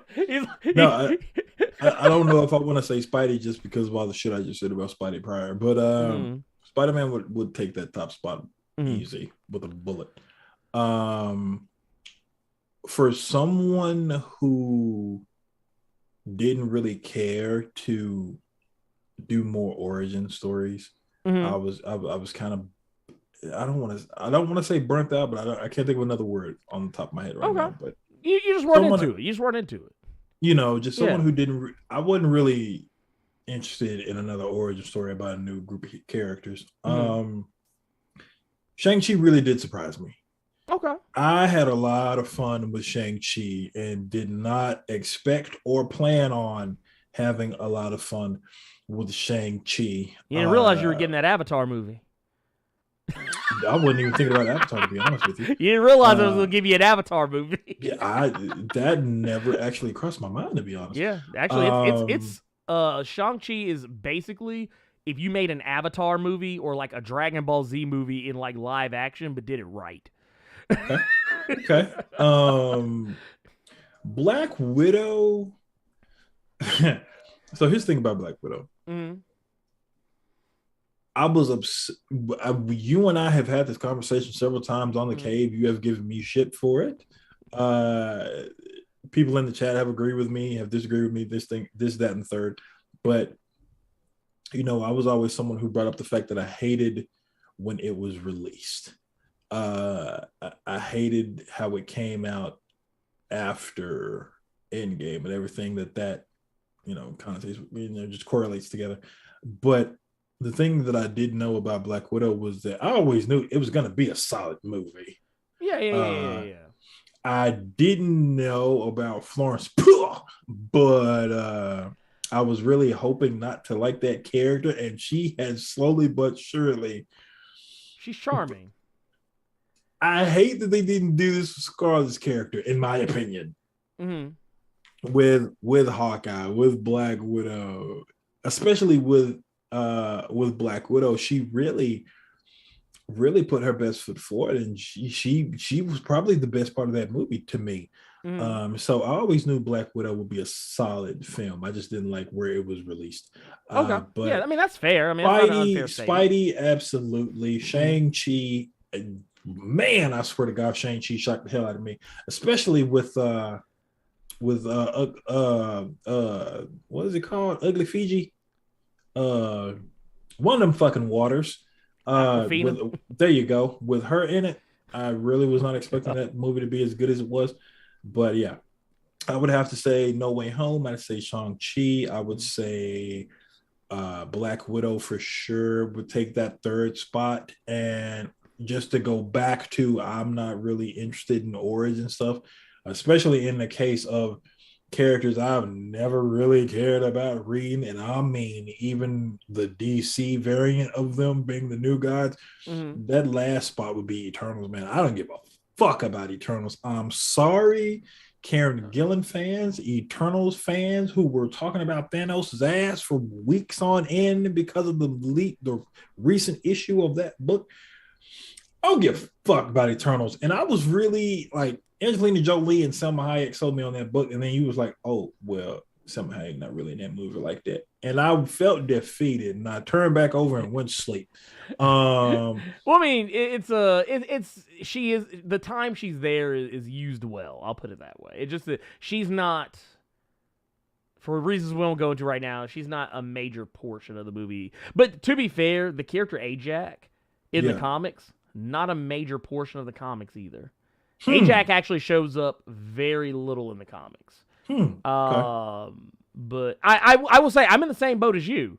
Prior, I didn't give a fuck about the Eternals leading up to the release of the movie. I didn't give a fuck about. I've never cared about the comics. It really was until Kieran Gillen's run the actual. I was like, okay, well, people are telling me this is a good jumping on point because it doesn't require you to know a lot. And I started reading it, and then I started kind of reading between the lines like I do with a lot of other shit. And I started going back, and that's when I started doing videos for all the Eternals and all that shit. And then I started reading more of it, and then I became a fan. And then by the time the movie came out, I was invested. But I am a unique case. I don't recommend everyone go the path that I went. But yeah, I will say this: when it hits Disney Plus, I do recommend you give it a shot, though. I do recommend you give it a shot. But one thing I'm worried about, I feel like this will be Captain Marvel for you. It'll be the movie that you could easily watch if you wanted to, but you won't. I was gonna say the only thing I care about right now with Paperboy in it is Atlanta, because I'm interested since that trailer dropped for the new season of Atlanta. I'm interested where that shit's gonna go. Oh yeah, no, same. Let's go to the next one. It says, Happy New Year. This is Urban Prince of Strong Styles, by the way. It says, Happy New Year's and Happy Kwanzaa. My question of today is, what do you think the Shi'ar Empire is going to do about their defenses because they be caught slipping lately? What they're referring to is what's been going on in the last 3 issues of Sword, where basically they got their fades run by a new Lethal Legion. Okay. And yeah, Gladiator caught that work. Somebody made him not believe in himself. Which, for those who don't know, Gladiator, he's a character who, his power is based on his belief in himself and his self-confidence. I never knew that. Oh, you didn't? I never knew that. I learned it a long time ago. Remember when Onslaught? When Onslaught was a thing. Right when Onslaught hadn't even come out yet. But I remember Guardian got the bullshit knocked out of him. Or not Guardian, but Gladiator got the bullshit knocked out of him. And I remember that's when it came up, and I was like, oh wow, his power's based on his own self-confidence? Interesting. Do you remember that episode of Chappelle Show where he was Diddy and he was the band? Yeah. Okay, do you remember the end of the skit when he had the fake Farnsworth Bentley come down with the umbrella? He was like, yeah, man, The nigga can fly. He believes in himself. That's the That's first what you thing. thought. I like the way you move. Do, do, do. Little motherfucker do a little. He can fly, man. He believes in himself. That's the first you thing. start- that popped I ain't in gonna my lie. I head. started thinking about that shit too. But no. Yeah, and I think that's kind of the point of the comic, though. Getting back to Sword, Yeah. that's kind of what Stellaris is trying to do. They're trying to put they realizing what they've done, realizing that their test against the Shi'ar's Imperial Guard worked out, and the Super Guardians got fucked off. That's one of the things they talked about was that, oh, well, we'll just come up with a shell company and sell our Lethal Legion to them to protect Boy to said protect Crown. Cannonball folded Gladiator like a Christmas tree. He did. Yeah. Yeah. Damn. That was actually no. That's actually okay, so the what Herbert Scott just mentioned, that's actually the issue I'm talking about. That's Okay. actually the issue I'm talking about. It was this was back when Joe Madureira was drawing Okay. Uncanny X-Men. But Boy said Cannonball, Sam gifted him them hands. dude, he did. Damn. Like, I mean, look, I'm gonna tell you what, while we're sitting here answering these questions, I'm actually gonna try and see if I can find the comic. But I'm telling you, dude, this was some shit. This was some shit. I remember being like legitimately blown the fuck away by how bad. Matter of fact, I found it. I found the Okay. motherfucker. I actually found the motherfucker. That y'all making it seem like he just got folded. Like, No, he did. He did. He did. Here, wait a minute. Hold on. I'm pulling motherfucker up right now. Bam. Got the motherfucker right here. okay, let me see. Let's see here. Yes, about just FYI, this was Uncanny X-Men number 341 from Okay. 97. Let's see if I can actually find it. Let's see here. Okay, that's Gladiator right there. So look how he holding Cannonball by the back of his skull. He holding this dude up like he a cat that done pissed on the motherfucking carpet. like when your dog fuck up, like. But like there's a point. Yeah, look at this shit. Literally, he blasts this dude with the. He farted on this man. He literally farted his power on this man. And look now this part right here is one of my favorite parts, just because Cannonball thought he was doing something, Mhm. and Gladiator was like, "Nah, pimp." He was like, "Nah, pimp, this ain't it." But then Cannonball just started laying into his head. Look, like right here. This is where Gladiator realized he fucked up. Talking all that shit. Cannonball then grabbed him by them collars and then snatched this motherfucker. And I want to say what comes after it. Like all of this shit that comes after it. Like right here, like you start thinking, oh no, man, Cannonball about to catch that work. And then Gladiator fuck around and find out Cannonball a whole problem. Like, this is when I realized Gladiator's power was based on his self-confidence. This is why he's always like such a conceited asshole. Is because that's what powers him. Okay. But look at that shit. He hit this man with the double axle hammer to the point Cannonball don't even believe it himself that he'd have knocked this motherfucker out. He hit the motherfucker like he gave, like, you know, we talk about the 2-piece no biscuit. Did the 2 pieces, he done put them together like this and just come across the, look, he didn't even hit him in his jaw. He hit that dude like right here on the temple. Right here on the temple. Just I'm laughing at that panel said, was that your best shot? Like, ooh, that has to be deflating. Mm-hmm. And then look, you about to see, because Carter's seeing this as y'all see it. But like, wait, do you get that? Yeah, I'm looking at the axe handle right now, but I'm just like, bruh. Just for somebody to ask you, was that it? Mm-hmm. And then look at this. As much as it, look. Now this motherfucker sitting here, hunched over, looking sad. Looking sad. Look at him now. Look at him. Broken. Disgraced. It's a thing. It's a thing. But yeah, that's yeah, that was the thing. But anyway, moving back to the question. How you like that? The comics corner. But Liquid Monty coming through with the Discord question says, "Happy New Year, Ernie and Carter. Which mutants are you hoping to see up for election in this year's X-Men vote? Personally, I hope we get more Araco mutants and mutants of color eligible for the vote. I'm kind of hoping for the same. I'm hoping we see some Araki mutants put in, but as far as mutants of color, because we need some color on that team. That team is egregiously white. It's two people of color on that team, and one of them's Asian and one of them's black. Everybody else is white as hell. But I want to say that for me, give me somebody like because they don't. Give me somebody like Gentle. Give me somebody like Gentle. We don't see enough of Gentle out here in this world. Thunderbird, he just came back. Can we get Thunderbird? Can we get somebody? Just whatever you do, don't bring in a person of color and then get rid of a person of color. Get rid of one of these white folks. That's the shit they doing. Well, it's like on The Walking Dead. There you go.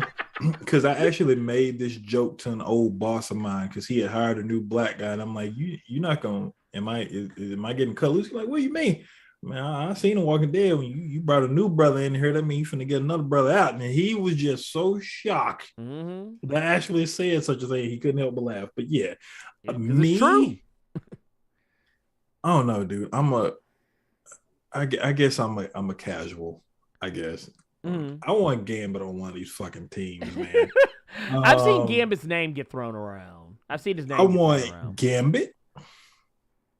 And because I haven't really seen them do anything with this character ever since Jason Aaron brought them into the equation, well, there are two. There are two when I say that.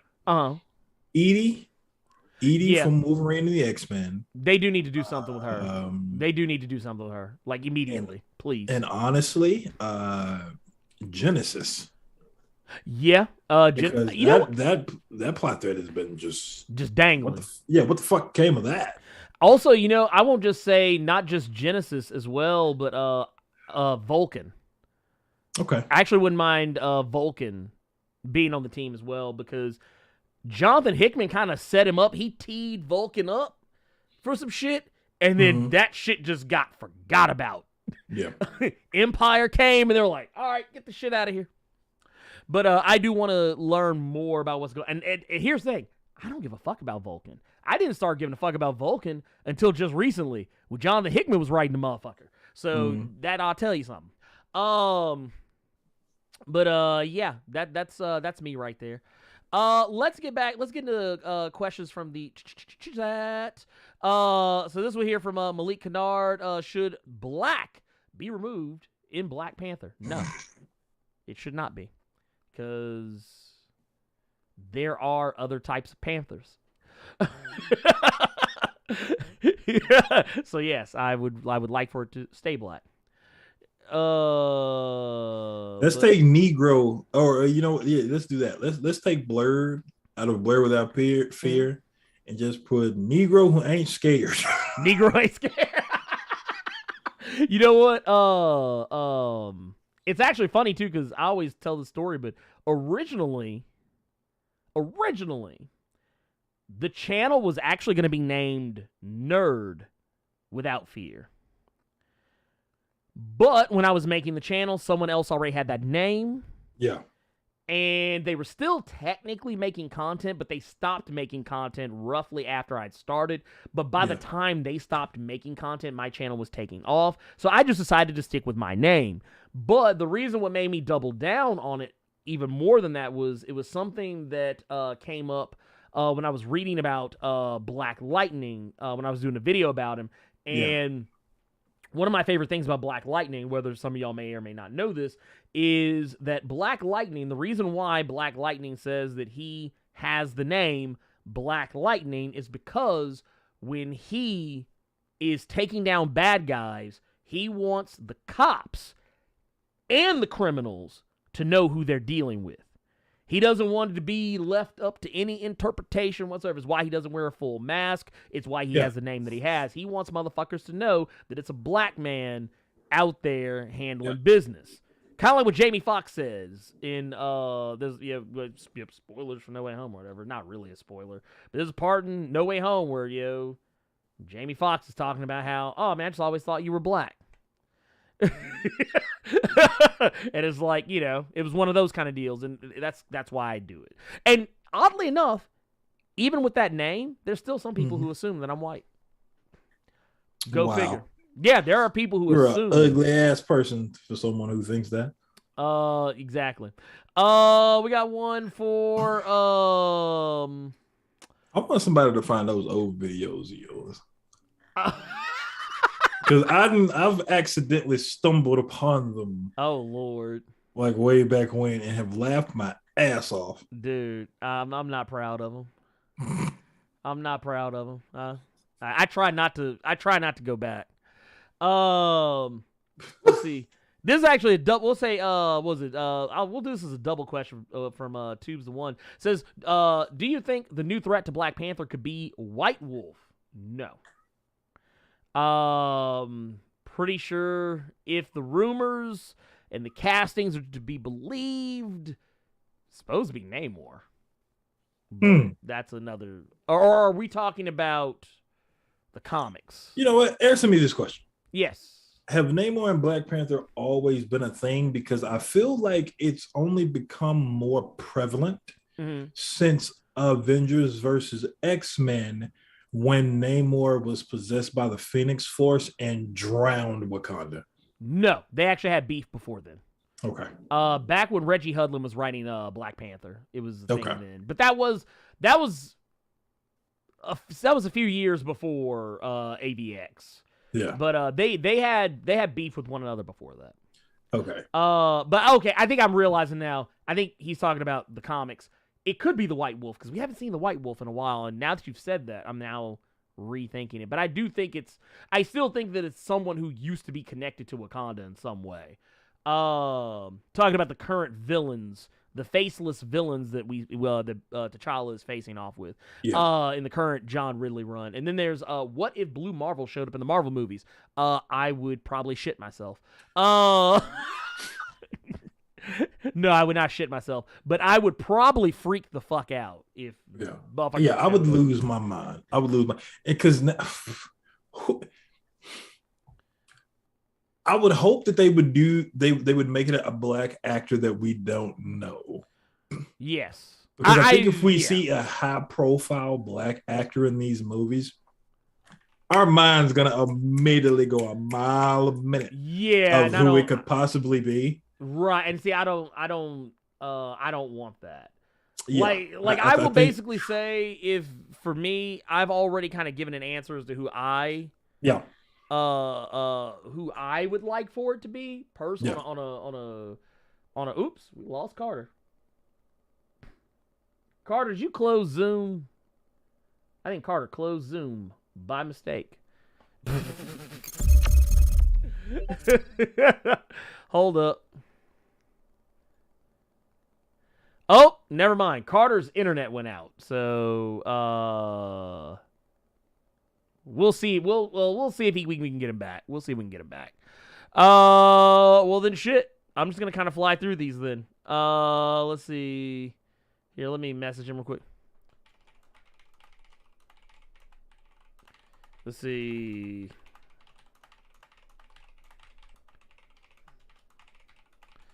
There you go. Just letting him know what the scoop is, just in case. Also, real quick, because we also got a super chat in here from Sawbone Sanchez with a $10 super chat. Says, after seeing Cowboy Bebop get canceled after one season, where are you guys at on Netflix's whole anime live action plan? Because it seems like we got a lot coming in the near future.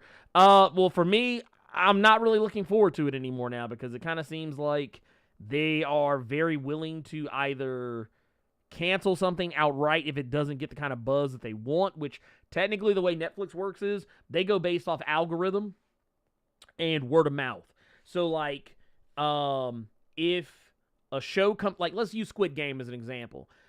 Squid Game was really popular on Netflix because everybody was fucking talking about it. People were making mods for Roblox. People were making mods for Minecraft. People were making memes all over the internet. Squid Game, people were still talking about it months after it came out. So in Netflix's eyes, regardless of how many people actually watched it, it was a hit in their eyes because it stayed trending on social media.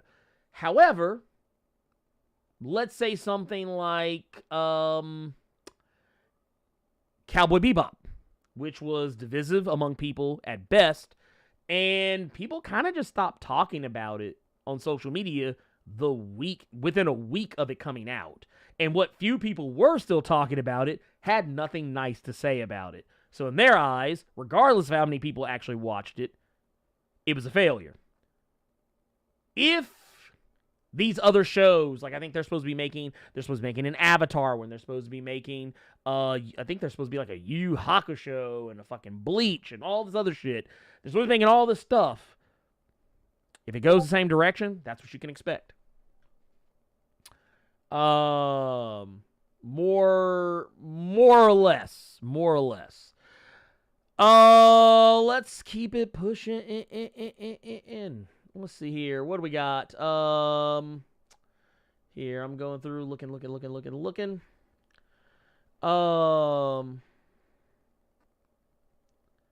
Let's see here. Let's see here. Oh my god. Let's see, I'm looking. This is more about some of the other stuff. This isn't a question. This is a question. It's not a question. I'm looking through, just trying to. Let's see. Okay, here it is. This is from CT Cook says, how do you feel if the dude from Snowfall was the new T'Challa? I want to see him as Night Thrasher personally. Oops, I did not mean to clear that. I meant to clear what I had in the text section of that. Snowfall, yes. If it's the guy that I'm thinking about,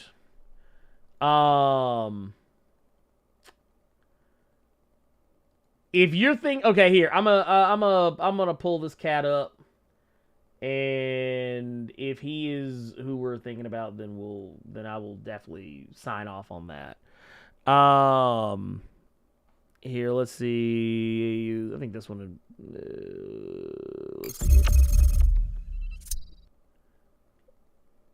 Okay. Yep. Here, let me kill my window if it will die. Let's see here. Let's do... Yep, all this shit got rearranged. Oh, nope. Do it that way. Ugh, I hate when it does this, because it kind of throws everything off. There it is. Zoom window. There you go. This guy. If it's this guy, then I'm like, okay, cool. Bet. I'm into it. Let's go. I would totally be down for it if it was this cat. Sure. I'm absolutely into it. I'd be down. Let's see. Though I do have other picks that I would prefer. For those of you who are familiar with oh god, what was the movie called? His House. There was a movie called His House. It was on Netflix. There was also the Gangs of London show. This guy right here is Sope Terizu. This is the guy I would personally have picked if it's my pick. The other guy I could definitely see is Night Thrasher, though. I could definitely see him as Night Thrasher. Let's see. Let's see here. Okay, let's keep it pushing. Go Cushers made fun. They thought you was white. There's not a drop of mayo on you. That's true. Here's the thing. So back in the day, and it's still kind of the case, I didn't stream back when I first started. So like it was very rare people actually saw my face. And then sometimes I would show my face in videos. But for the most part, I would just focus on the content. But people just assumed, because the way I talk, they assumed that I was a white guy, and it's like, no, I'm not a white guy. I don't speak with I guess the stereotypical hood twang. So people just assumed that I was white. But yeah, let's see here. And let's see, which game? Ooh, man, which game are you looking forward to the most this year? Oh, man. There's too many. I tell you what, oh, man. Games, let's see, games 20. Ooh, shit. Why did I add a 23 to that? Lord, we're getting too far ahead. Okay, so right now, as it stands, it is a toss-up between... It's honestly a toss-up between Elden Ring and Dying Light 2, and mostly, probably, and shit, because there's also, I forgot, dude, God of War Ragnarok comes out next year, supposedly. What else we got coming out? Shit. Oh, fuck. Horizon Forbidden West is coming out. There's that new game, which honestly, my excitement for Forspoken kind of fell off a little bit because the devs clearly don't have any black people working on that game, yet they have a whole ass black protagonist that they're proud as fuck of. I'm not going to go into it, but if you want to know more, look up the game Forspoken Controversy, and like look up the game Forspoken and any controversies, you'll see what I'm talking about. But it was when they were talking about the main character being a black woman, they used a lot of language that let you know they don't actually know anything about black people. So my anticipation of that game kind of fell off a little bit as a result of that, just because I know what's going to wind up happening with it. And of course the Spider-Man, Wolverine, and Midnight Suns games, and maybe another future Guardians of the Galaxy game, or more games in that vein. I'm looking forward to those as well. But yeah, overall, it's a toss-up between Elden Ring and Dying Light 2 for that one. Most certainly. Let's see here.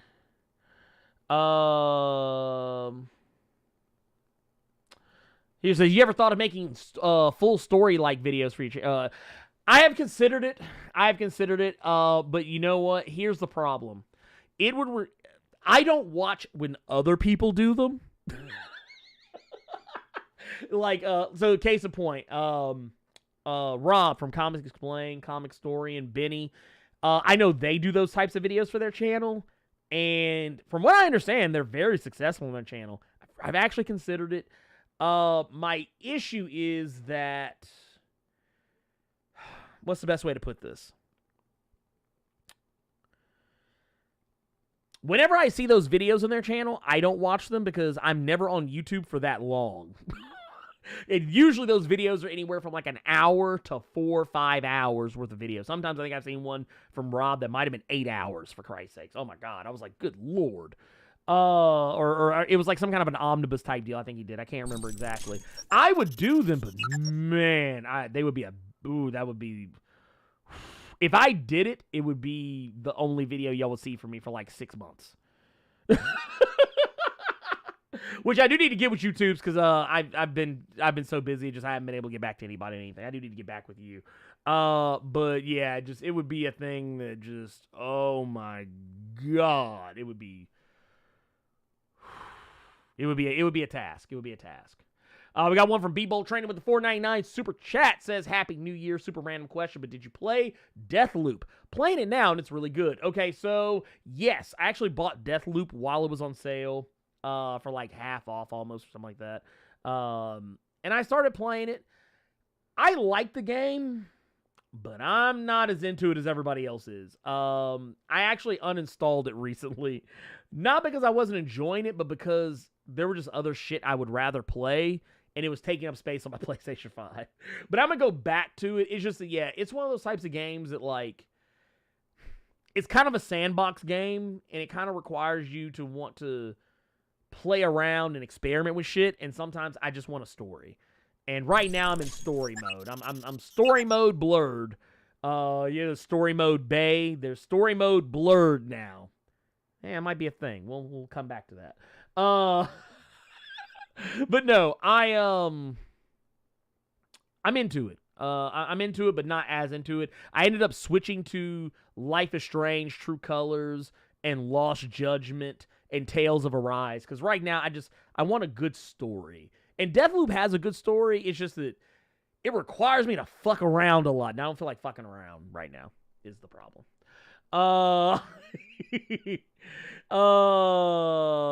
Let's see. Yes, I am. I kind of am, and I'm okay with that. I actually make fun of. I love that movie, by the way, but I used to always get made fun of for it, but it's something that I'm just like, it's the way I talk, and I can't help it. Nobody wants to hear me pretend to talk street. Nobody does. And then here we got one from Jonathan Moto with the $10 super chat. It says, Forspoken feels like the This Is Hip Hop videos all over the internet. And that is very close to something that they said. She walks in a very hip hop way. I was like, okay, cut this shit off. Yeah, so yeah, it is what it is. But yeah, it's yeah. So yeah, that's that. But all of that aside, thank you for the super chats, Be Bold and Jonathan Moda. And with that, I think that's gonna be it for the show. We're gonna be. Oh man, I don't know when I'm gonna get the Blerd Club Patreon stuff up. It'll probably be sometime today or tomorrow. I apologize for being late. It's been a crazy week. Not to mention prepping for this. And but I'm gonna try and get it done. I'm gonna spend some more time with the family, and then we'll get nose back to the grindstone. And yeah, we got there's lots of stuff to get into. Lots of stuff. Tons of videos. We got some other stuff in the pipe that I can't talk about right now. But yes, stick around, and I hope you guys stay enjoying the channel. Everyone that enjoyed the channel in 2021 and before that, I hope you're still enjoying the channel in 2022. And I really appreciate you guys for all the love, energy, kindness, and all that stuff. From last year going into this year, and y'all make it a really fun ride.